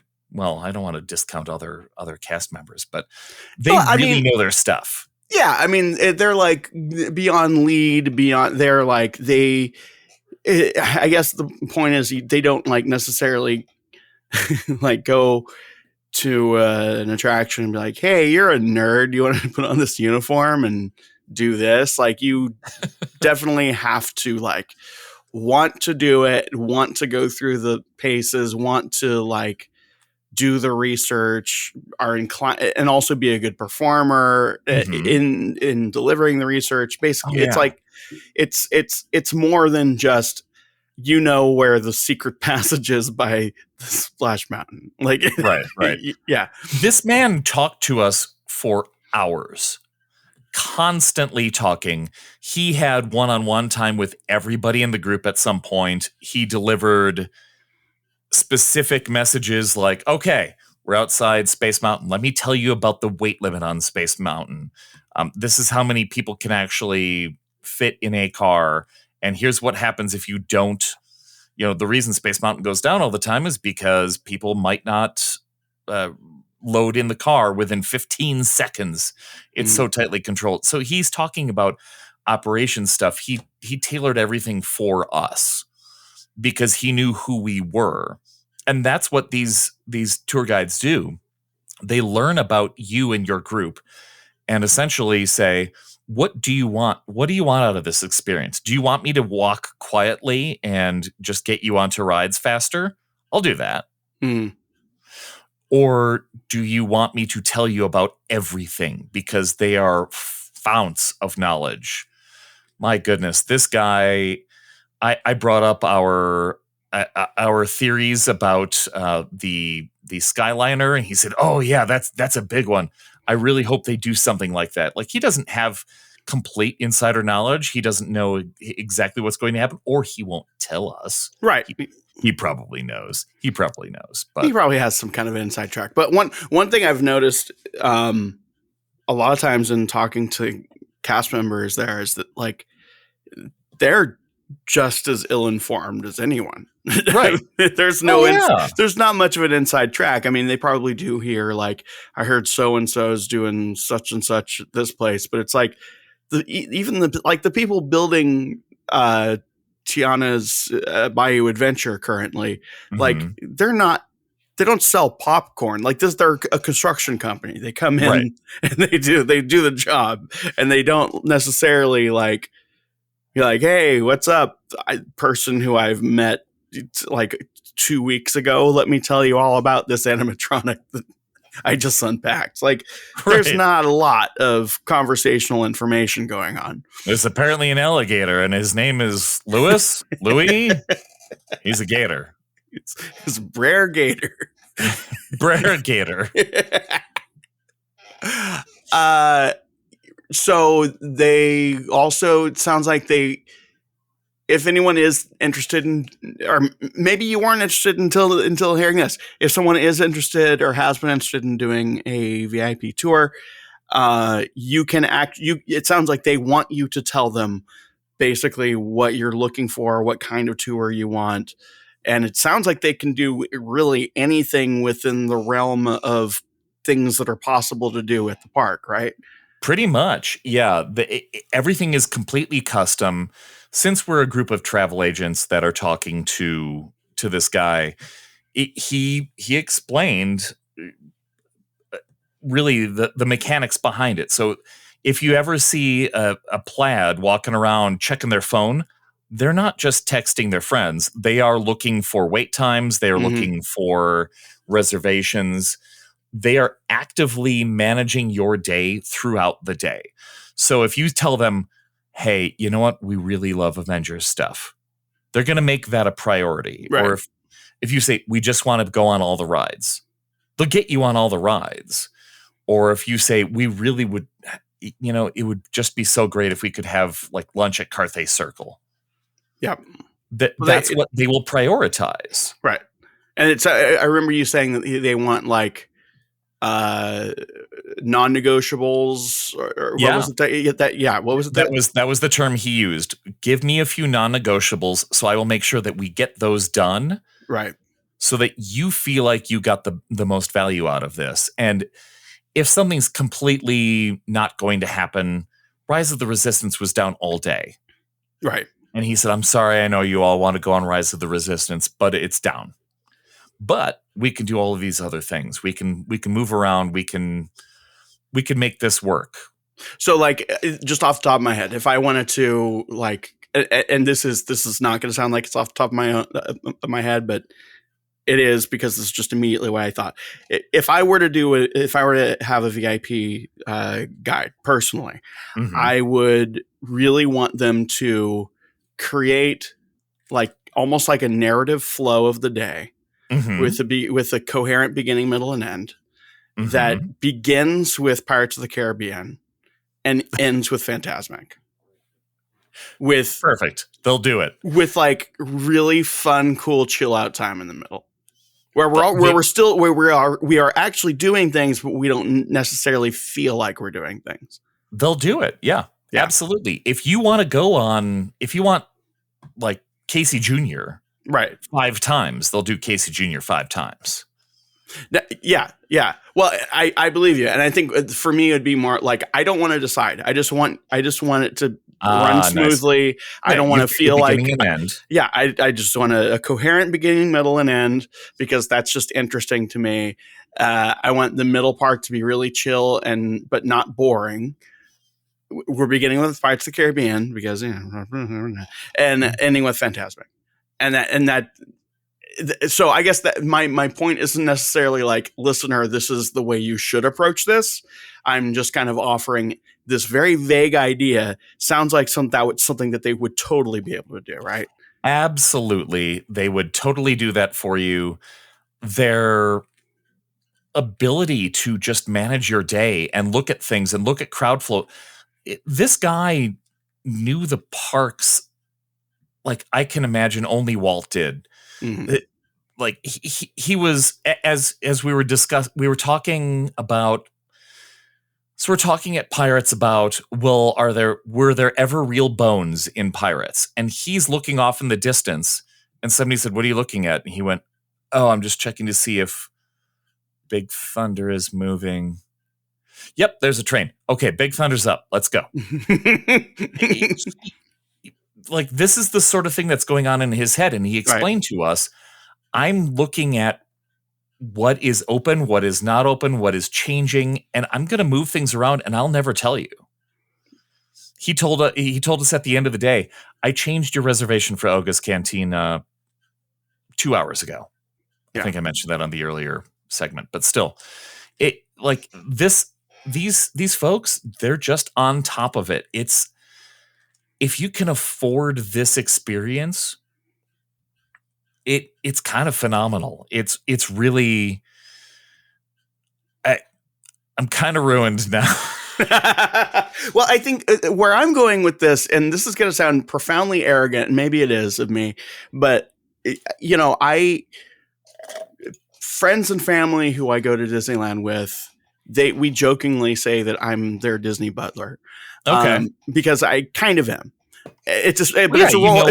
It's a role I'm happy to take on, mainly so that they don't do all the wrong stuff. And you're good. I mean, as somebody who's been to Disneyland a good amount of time, at rope drop, you're like, no, we can't do that. We have to go do this. Right. That's a waste of your time. We need to focus on this, not that.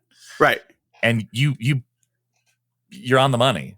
I have a pretty good intuitive sense of how things are supposed to work or how they do work. And anyway, that's just repetition, right? Right. And it's also just watching a ton of stuff and like, basically this is my sports. It's my fantasy football. So like, well, yeah, you've got the experience personally. You've got Gothic Rosie and all these other folks that you've interacted with and read. And so for better or for worse, I am basically marinating in this crap all the time because I want to, because it's interesting to me. I think personally, I really want to go on a VIP tour experience mainly to have someone else do that for me. Not relaxing. I can imagine, and not in a way that's like go, and not in a way that's just like, let me tell you about the history of this blah blah blah. Like let's just have a fun, chill day. Let's be people, hang out. I would love to experience being in the cozy arms of a Disney butler who I'm sure is so much better at it than I am, and not in a competitive sense, just to be able to have that feeling, Right. Yeah. No, I get it completely. And this was a group of travel agents where we're all used to ordering our families around, right, and planning everything. And then to have somebody go, all right, we're going to head over here. Oh, looks like we're cycling through Big Thunder. Let's just keep walking. It's Ronto Rap time. Hey, everybody, it's Ronto Rap time. Well, and that was interesting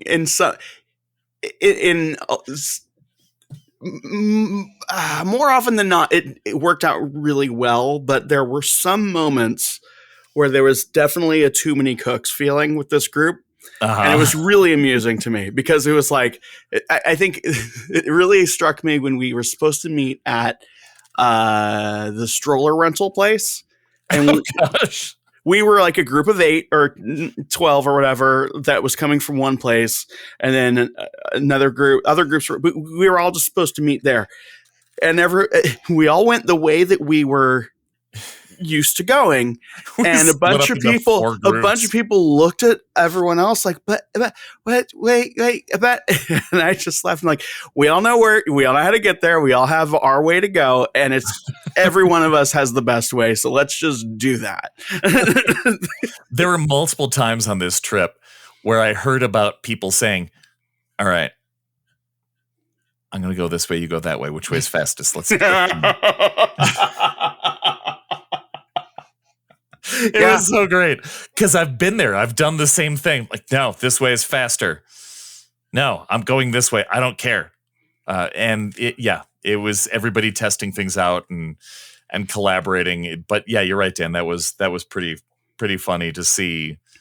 That one was just natural. Everybody just kind of wandered off in their own direction, and we all knew where we were going, so it didn't matter how we got there. Well, and I think we're also, and this is something that I hope listeners can relate to outside of this trip, is that like when you go with people who go a lot, and you can, it's almost like you forget that you're there with somebody who knows what they're doing because you're used to going there with a bunch of idiots. And they're Dumbo. Yeah, and it's like it's funny because it's like I caught myself overhearing like being second guessed and immediately going into a defensive place. And I was just like, oh wait, no, they've forgotten that we all know where everything is. Right. And this is the way I'm going. We could just meet there. However, the way I'm going is the best way, but so is the way you're going. Right. We all have the best way. We'll all be fine. We'll all be fine. Listener, you'll be fine. Dan will be fine. Jimmy's already fine. That's why he's not on this episode. Right. And that kind of brings to mind something that we talked about. I think it was the last day we were together where we were talking about how when going with people who know what they're doing, and this applies, of course, to any place, it's kind of nice to be able to, rather than have that pissing contest of like, well, no, over there, and you just kind of agree that we're all kind of heading towards the same goal. I happen to be a very good opening game person. My middle game's weak. My end game, I don't care, because my opening game is generally very strong. So you're just waiting for Phantasmic at that point. Just give me the Phantasmic. I'm good. I already did the like 8 things I want to do. I think, and this has happened in trips that we've had before, where it's like, okay, so-and-so is going to be kind of the navigator for X amount of time, and then they're naturally going to lose interest, and then someone else can take over.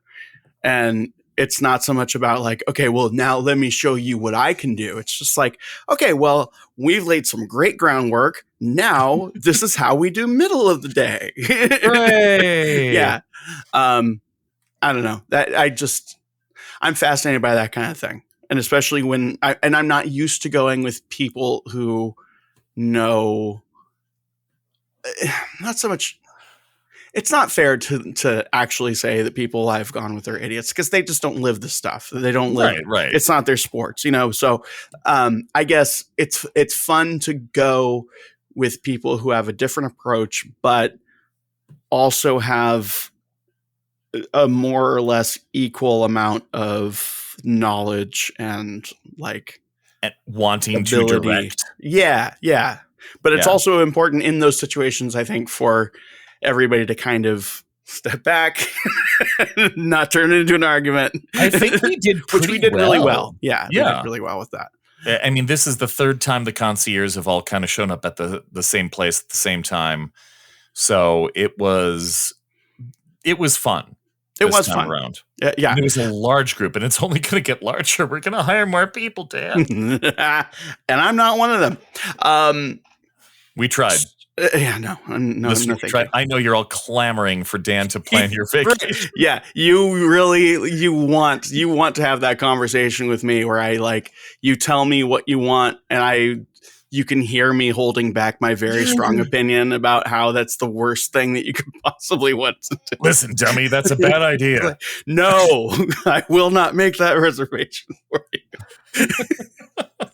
Or more likely, they're like, well, I got you your blank reservation under duress.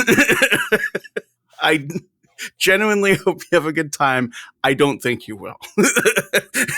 Can I recommend Disney? We didn't do Disney Junior. I know. Oh, man, we forgot. No, It came up. It came up. It was conveniently avoided.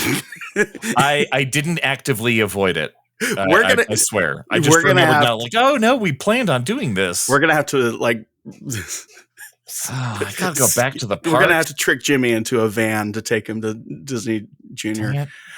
But you and I, speaking of tours, you and I separately also went on the main street. Is there more VIP stuff you want to go over? We'll wrap up real quick. Okay. VIP, very expensive. Mm-hmm. Tip your waiter. That's what the V and the P stand for. Yeah, very expensive. Actually, any of the tours you can tip your plaid. That's something we learned on the train tour. I didn't realize that you could tip any of the tour guides, so I feel bad for not tipping on my Main Street story. But VIP tour. I don't think they're necessarily expecting it, though. It's not like, I mean, of course, if you are inclined to tip, then absolutely do so here. You're paying a lot for it, and I'm sure that they're well compensated. Yes. I don't think that they're working minimum wage or anything, but they are allowed to take a tip, unlike most cast members. I think that's the main thing. It's not so much like, listener, you must make sure that you tip, just more so that, like, hey, FYI, they're not going to hand out like a little envelope at the end of the tour or anything. But if you're so inclined, they are able to take it. Yeah, that's fair. And that wasn't the closing argument I wanted to make. I think doing this VIP tour, it's something to aspire to.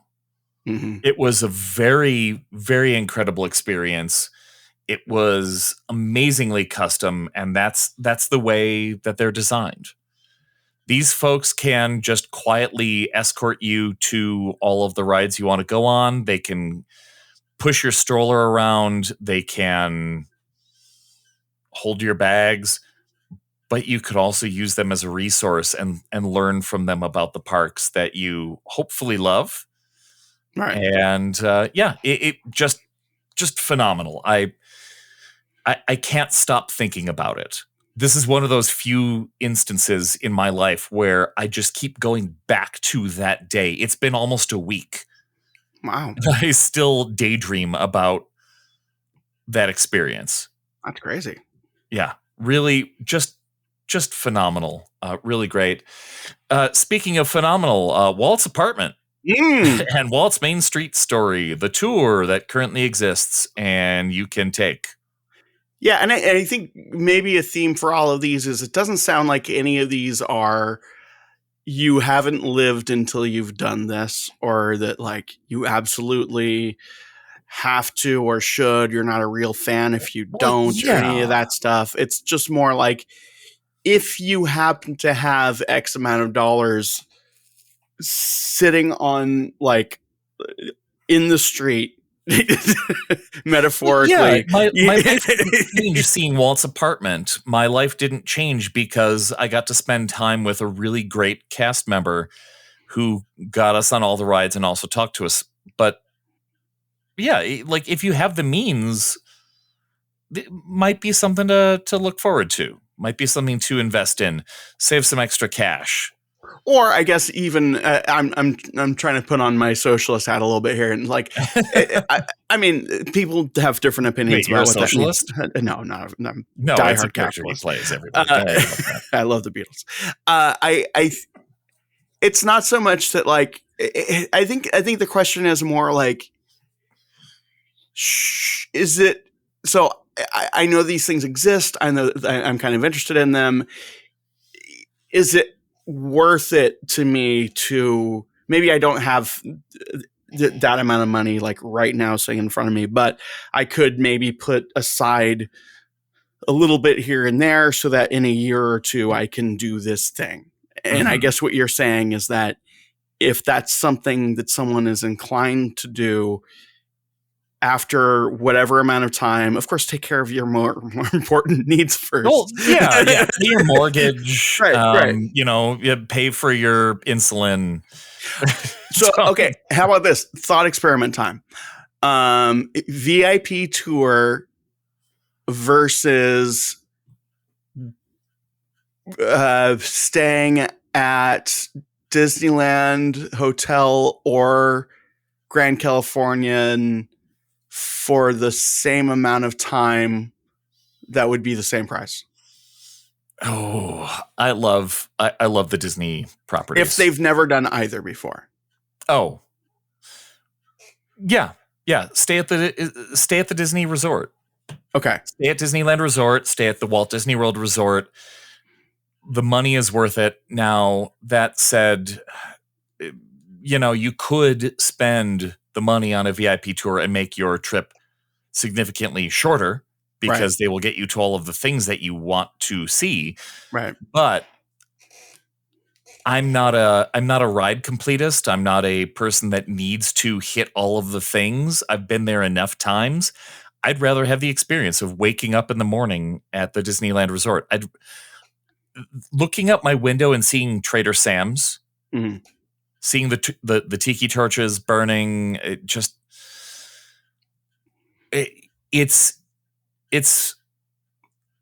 pretty great. I just feel okay. Maybe tiki torches have gotten a bad name, but that was years ago. I don't know what you're talking about. There were fine people on both sides. Yeah, there's absolutely.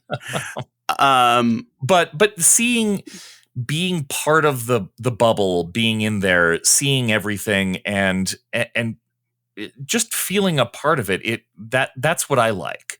So I want to spend 4 days at a Disney resort hotel. So it sounds like maybe VIP tour would be like the final boss level of Disney parks. Yeah, I can't afford it.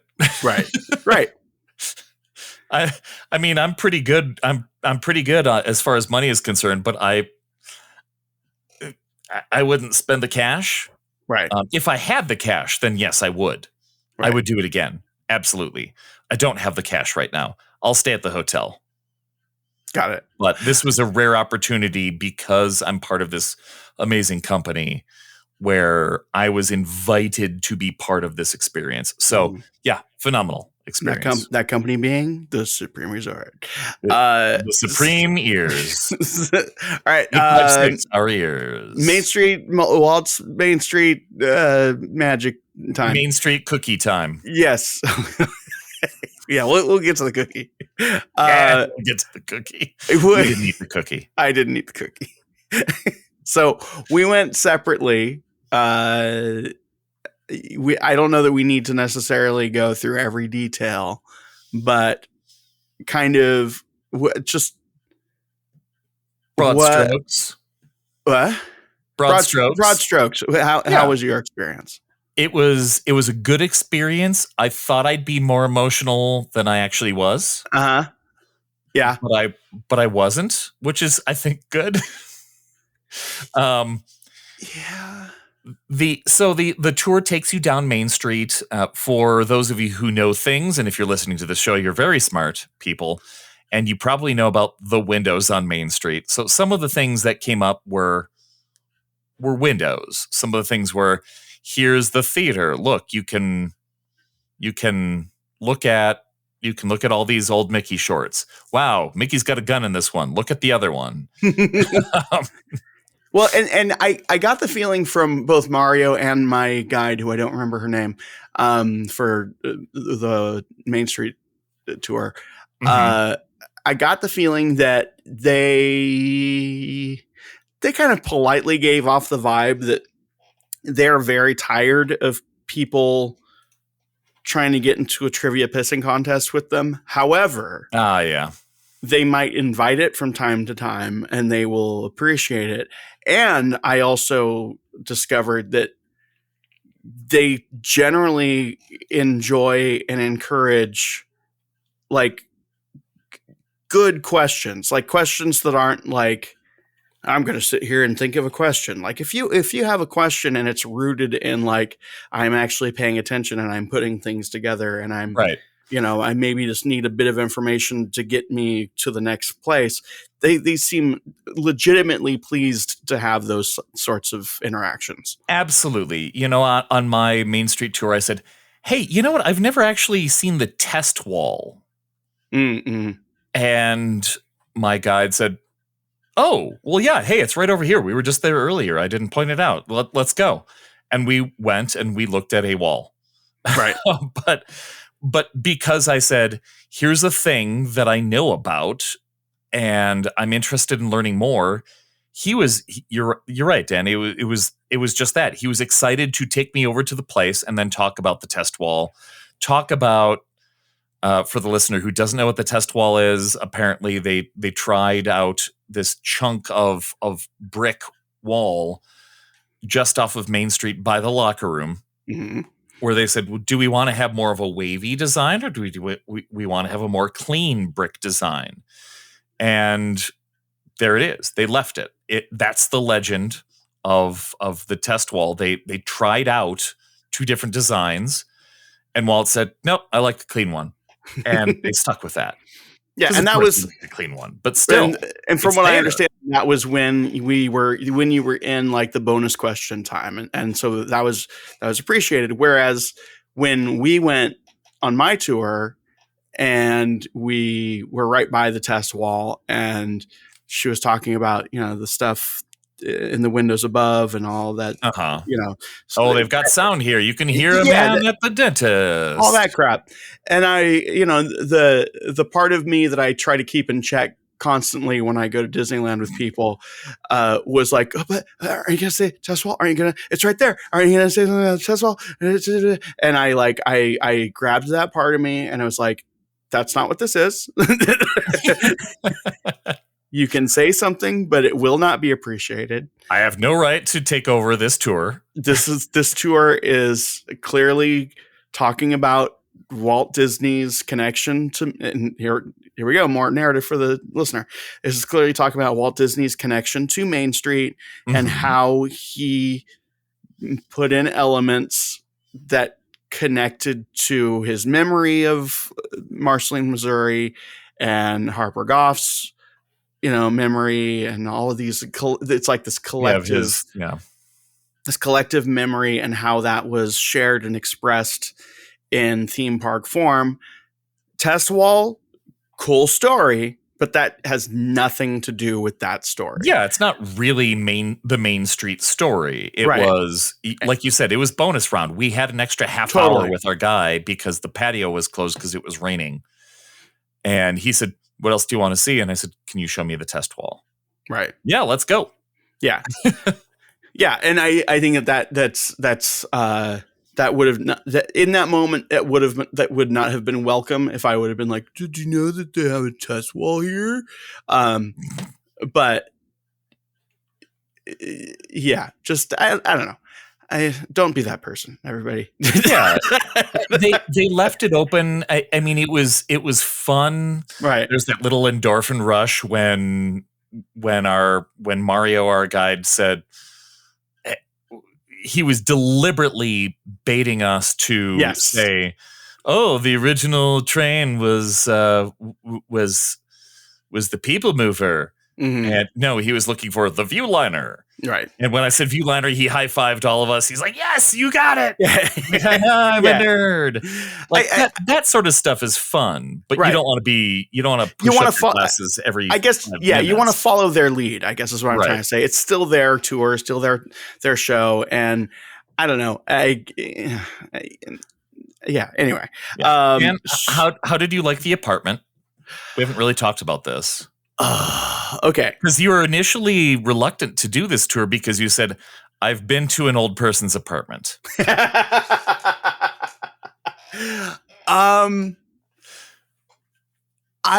So there is a feeling of, I think my hesitance to see the apartment was rooted in a couple things. It was, I guess the shorthand is never meet your heroes, that sort of thing. Where it's like, there are certain things that I like having kind of veiled in mystery.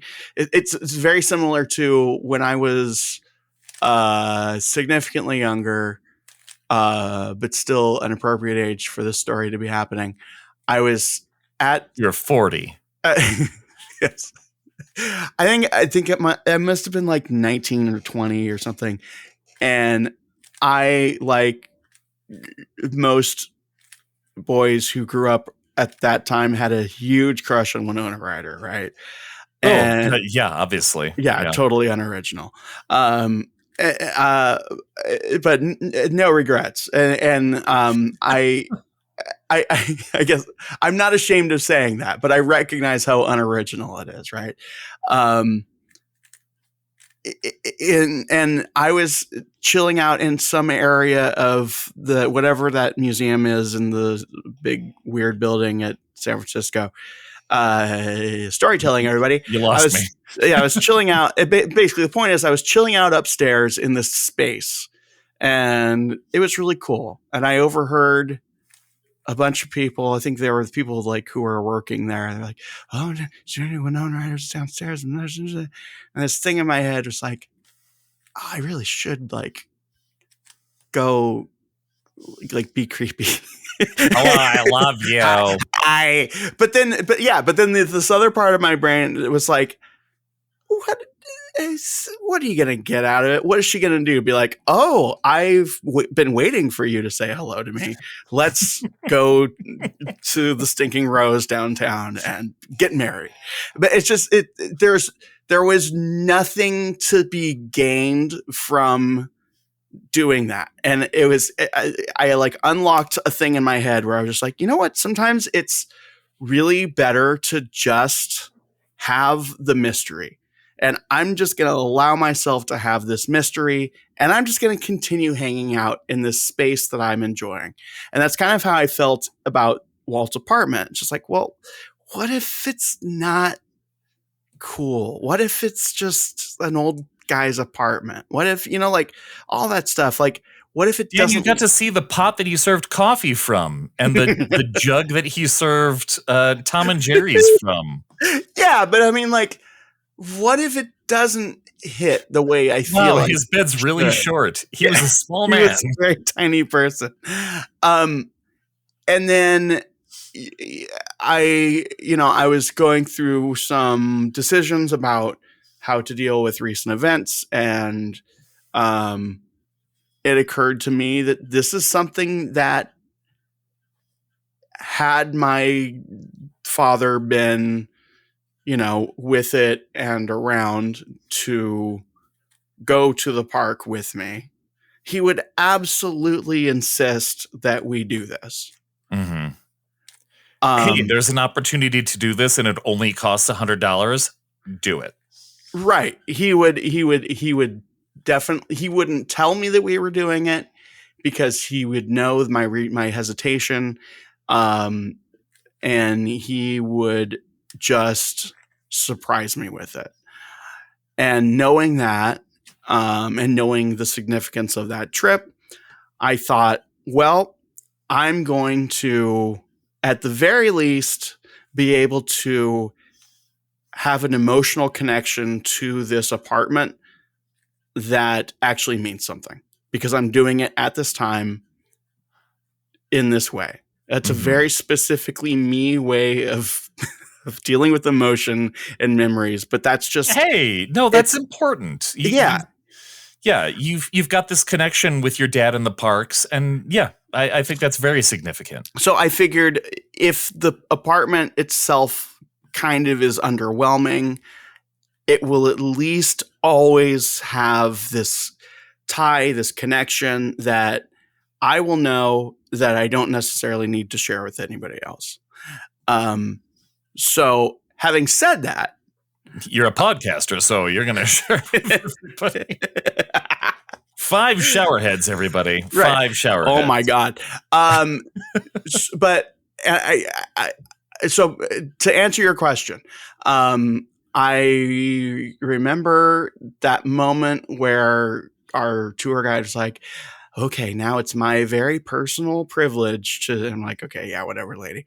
And I'm like trying to work up, like, how should I feel about this? This is weird. I know that this is a big deal. It's something that I've thought about for longer than most people think about anything like this. And this is significant, right? Yeah. And I remember going in and kind of being like, this is really weird that I'm here. Because it's somebody else's house. It's somebody else's house. And on top of that, it's like, I feel like the way that they handle this part of it is really good because they know that this is why you go on this tour, right? They sprinkle in some other things, but this is really why you go on it. And I was worried that it would be just like, okay, here's the apartment, take your picture, and goodbye. But I think that they really understood, or they understand kind of the emotional weight that it can be for people for various reasons. Mm-hmm. And I think that being in there, and this is just my experience, being in there, the emotion, the significance that I expected to feel while I walked through the door kind of just slowly and in a very manageable way, like faded in on me, where it was like, oh, this is the place. And I can look out that window and that's the view. I mean, it's changed, but that's the view that this person that I admire very much had. And yeah, from the opening day of the park. And how must he have felt to see it busy as opposed to how I feel seeing it busy, you know? Did your guide tell you the story of the Musketeers? Yeah. On opening day? That was the time I cried. Yeah, me too. Yeah. Was hearing that Walt was crying, watching this all happen. Like, Mr. Disney, why are you crying? Like, oh gosh, that hit me so hard. Yeah. Like, what is that like to have this massive dream fulfilled? They built the park in a year and a day. Right. He mortgaged everything he owned. Like, yeah, that's significant. Like, wow. Yeah. And I think that, you know, it's just, it's weird because it's like, I'm sorry, I haven't given you a chance to share your experience. Eric, what? It smelled like an old apartment. Back to you, Dan. Okay. No, I mean, yeah, I get it. It was an interesting experience. Like I said, I thought I would be more emotional because it was so built up in my head. Like, wow, this is the place. Walt Disney slept here. Mm-hmm. He entertained guests here, and I get to pay $100 to go and see it. Yeah, but the man was naked in that shower over there. He sure was.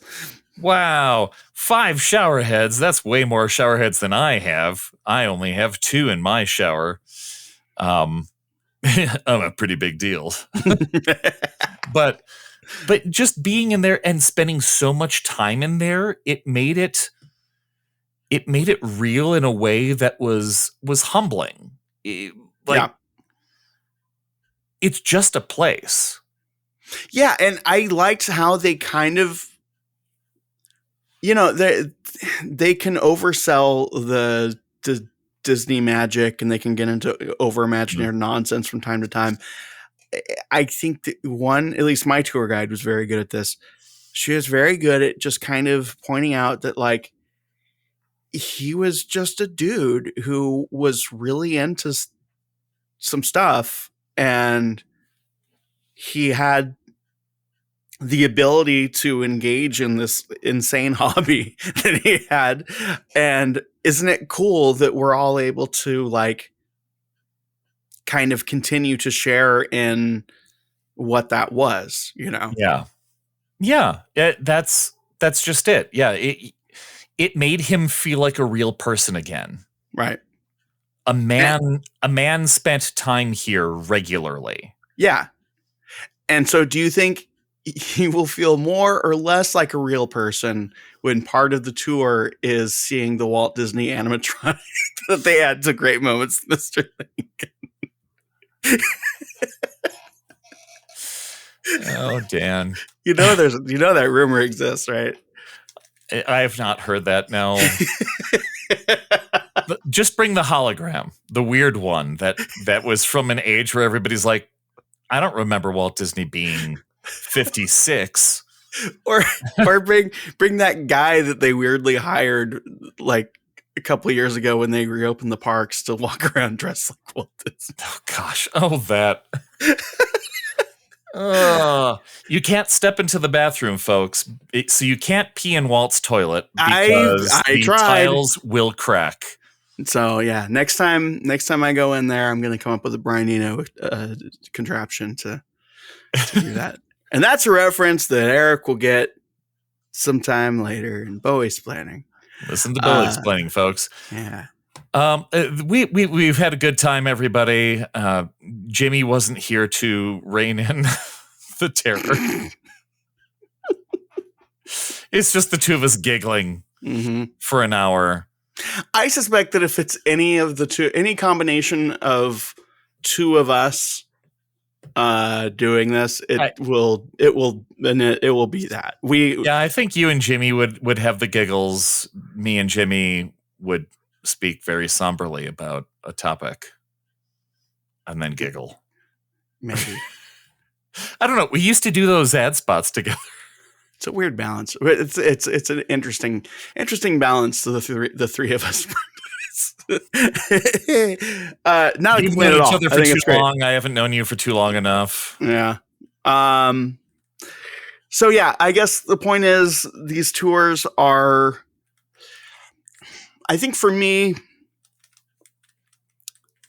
my concern was that I would walk away feeling like, okay, that was all scripted. And you know that like fake Disney improvisation that can happen where it's just like, and it happens usually in the middle of shows where it's like, oh, so-and-so forgot your guitar. Oh, and it's just like, oh, it's planned chaos. You'll get the joke. And it's played off like this is the first time that it's ever happened. Meanwhile, you can tell by the like social cues from the people slinging, funnel cake at you at the snack stand right by it. They're like, yeah, this happens all the time. I was a little bit worried that it would be a lot of that. And, with Disney, it's always, at least there's always some of that. There's always some degree of that. That's just what Disney is, right? It was a good mix of somber and respectful and fun. Right. Yeah. And I think that that's, I think that, I think this goes back to the training idea is that like, they don't let just anyone do these tours or do these jobs. It's like, you have to at least be able to do spontaneity convincingly, if not legitimately. And either one I'm fine with. Like there are moments where it's just like, okay, that's in the script and they have to say that. But then there were times in between with both of these where it was just like, oh, this is actually just a person, and they're Right. It's that weird feeling where it's like when you have an issue at, like, say, the Gap, and like you're like, these pants aren't being pants or whatever, and you talk to like the person at the cashier. You talk to the cashier. They're like, do you want a refund? You're like, I just want you to More acknowledge pants. I more pant, please. And it's like, I don't know what you're asking me for. Do you have a receipt? Like, it's all very like canned, like within the realm of, Let's and figure then, like, this out together, friend. Right. And then they're like, okay, I want to talk to your manager. And they give you a shift lead. And the shift lead's like, well, we have other pants that you might be interested in right over here. And we could use store credit. And you're like, oh my God, I just want someone to acknowledge that what I just said is a thing that can actually exist. And then they have like, and then you go through all the management levels. And then all of a sudden the district manager just happens to be in the building.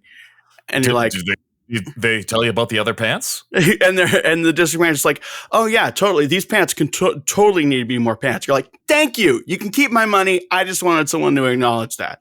That's that. And it's like you have to go through all these layers of people who have to engage in like the tomfoolery of corporate crap in order to reach this like other person who has been approved to kind of play loosey-goosey customer service jazz with the very say words like, yeah, pants. like with the very same customer service crap. They just like, they know how to deal with it and they know how to treat you like a person. That's kind of what the tour guides are. They're like that district manager's like, yeah, totally. Pants are weird, right? But we have a sale today. Yeah. I mean, and they're so genuine. I mean, seeing Mario the day after our tour, where he walks up and he literally punched me in the arm and went, hey, buddy, and then ran away. That's awesome. That's all he said. Mario's great. And then he came back again later and said hi and talked to me for a minute. But you know, that was like, he's just having fun. This is the epitome of a Disney cast member, is somebody who's like, I get paid to tell people things. Isn't that right? Yeah. By the way, listener, if you see Mario around, tell him we said hi. I mean that. I think he might look at you funny, but he might appreciate it. Has to touch his hair. His hair was immaculate. My goodness, that man's hair. I should have complimented his hair when we were there. I think he might have actually taken a selfie on my phone. I haven't checked. He took a secret selfie on. Oh, that's right, because we handed him the phone to take pictures of us, and then he said, "That was a picture of me." Maybe that should be that shouldn't be our cover. We'll do the silhouettes. Everybody. Yep, he totally did. He did take a picture of himself. There we go. That man. That's awesome. That was so great. What a great experience. You can't go wrong with any of the cast members that are working at that level doing these tours. They like Dan was saying, they've got a script to memorize. They've got a giant book of knowledge they have to memorize, but they're allowed to have some fun. Right. It's clear. And I'm not saying that begrudgingly. I understand that they have a job to do. I totally get that. It's just really nice. For me, I love when you can deal with people like people, and that doesn't happen very often. Like, well, yeah, and he even asked us at the start of the tour, informal or formal? Right. Like, oh, please, informal, please.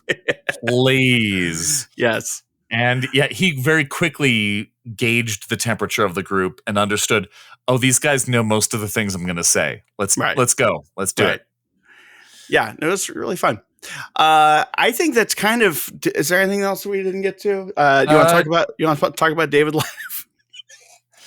Oh, we totally saw David from Fresh Baked. Oh yeah, we did. Yes, we were. Oh, David live. Oh, you're right. The album. No, different show.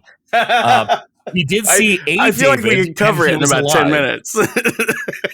And he was across the street, and we didn't go say hi. And as we debated about whether we should go say hi to him, he walked away.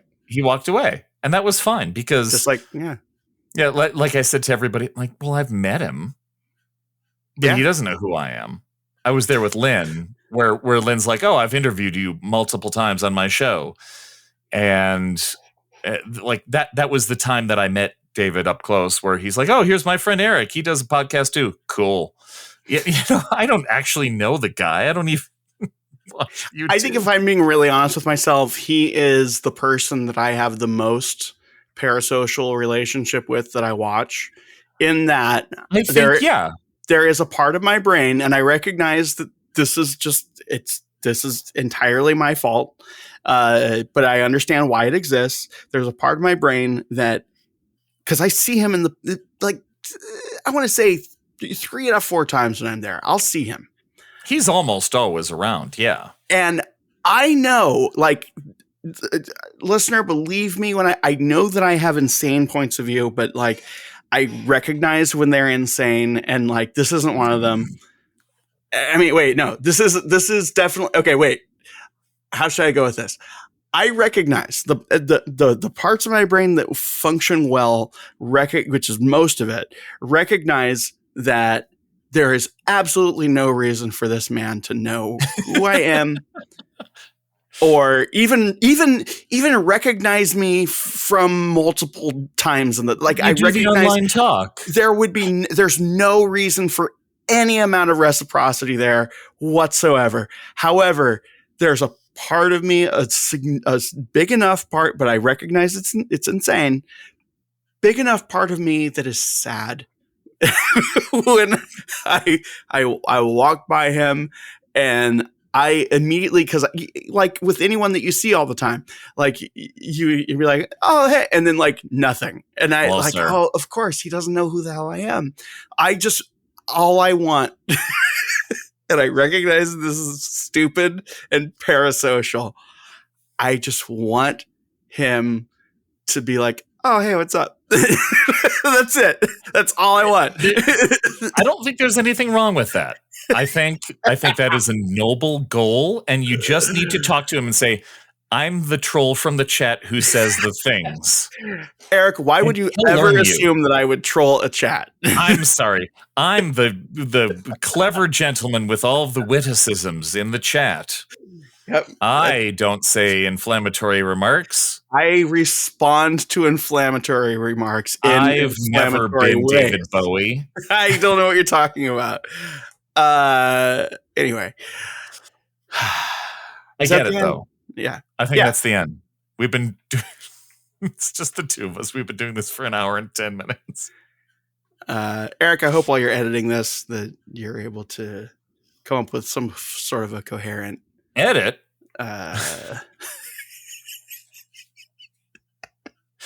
I'm not looking forward to making sure we all match up on the Mark Twain. It should be fine. I know I'm going to be slightly out of sync, and it's not going to be easy because there's so much background noise.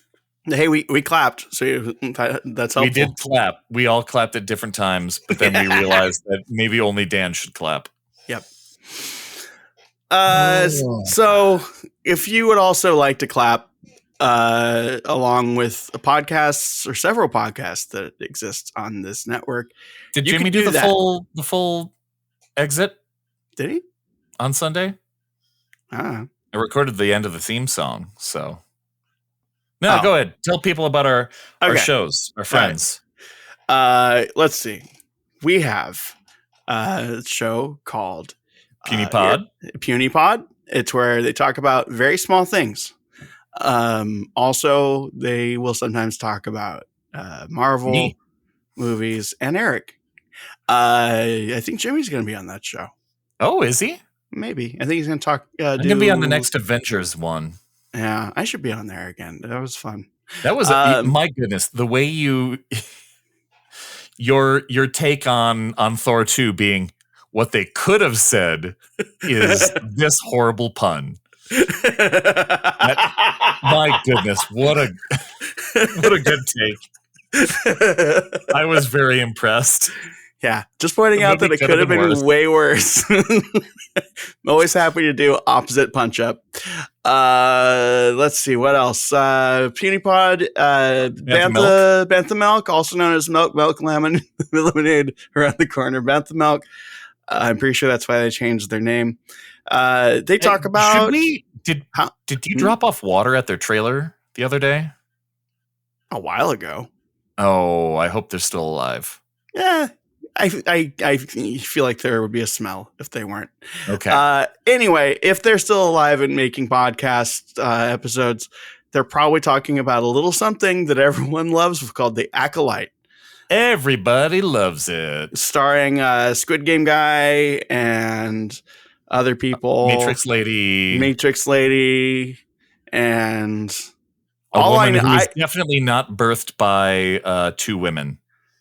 Definitely not. I have disengaged entirely from Star Wars everything after episode 9 because I'm sorry, Star Wars fans. I don't like you anymore. These people, if you are really, really super into Star Wars and you don't have a podcast. Oh, they need podcasts. And I don't know how to say this. Star Wars has officially become the most divorced dad thing that ever existed. That's fair. And I'm worried. I'm worried about Star Wars fans. This is not part of the plug for the podcast. Their podcast, no, the podcast has nothing is great. To do positive. It's positive, but holy crap, Star Wars fans! Like, when Tiana's Bayou Adventure opens and all of the Disney fans like forget that Splash Mountain was a thing, which is going to happen. Mm-hmm. You're going to be the loudest voice in the room, and it's just a bunch of babies. I don't know what to tell you. Anyway, listen to that show. They're not babies. Not my Star Wars. Yeah, look. I see what they're saying, and like the whole like all, but it's just like, at some point you just. Also, there's my favorite podcast, Scraping the Vault. You don't need to go into this place of grievance and like how it's so hard to be like a white male, and it's like shut up. I shouldn't have restarted Dan, but yeah, you're right. Anyway, shut up, Star Wars fans. Shut up, Star. Listen to Scraping the Vault. I mean, you're watching a movie that's just space magic, and you're complaining about like, oh, I can't believe it's a diversity hire. It's like, yeah, okay, cool. It does complain about the story. The story sucks. You don't need to complain about like, oh, so and so has slightly more like. It's just like, look, just shut up, Star Wars fans. We all agree Babu Frick is pretty great, though. I don't even know who that is. For all I know, that's Howard Stern's producer, Baba Booey. I have no idea. You need to learn about the Frick. Because you know what? I saw that Star Wars was becoming stupid around episode 9, and I was just like, I guess He's I've never. In the 9. Yeah, I don't care. Best part of 9. I don't. Is there a best part of 9? Yes, Babu Frick. Who's that? He's a very small man. Oh yeah. Okay. No, he's fine. He's fine. He was totally into that. But Star Wars fans, the point is, shut up. Scraping the Vault. Scrape that vault. Mm-hmm. My favorite show on the internets. Yep. We just finished Cinderella 3 is done. Cinderella 3, and we'll have another episode sometime in August. They're doing the Tinkerverse soon. Maybe next year. Yeah, for the next episode. We're working on being more their twice annual podcast. Yeah, we're working on it. What else do we got? Ears up. Ears up. If you want to hear me talk about old men. Yeah. Ears up now with less in depth, which is a good thing. Yep. He doesn't listen to the show. It's fine. Yeah. until how's it go? This is why I don't host the show. Until next time. He did the court is adjourned thing. Oh, okay. On court Sunday, is still so adjourned. I'll put that at the end. Court is still adjourned. Court is still adjourned. We love you. Hi, I'm Hugh Hauser. Oh, fresh page. The end.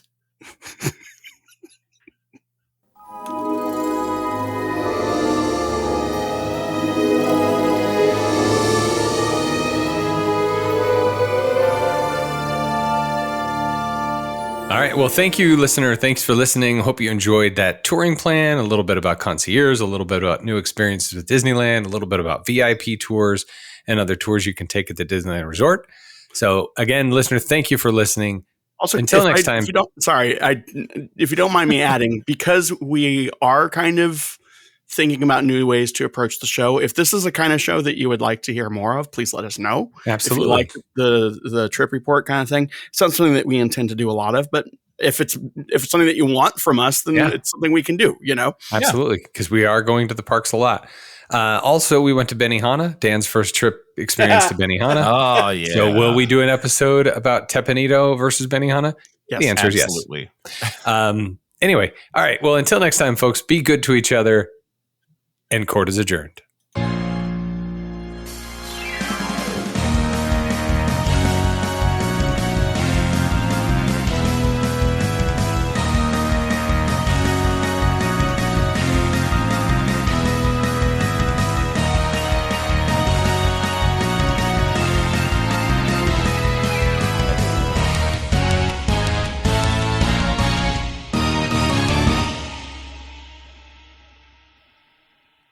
And fresh bake. Oh, we saw him.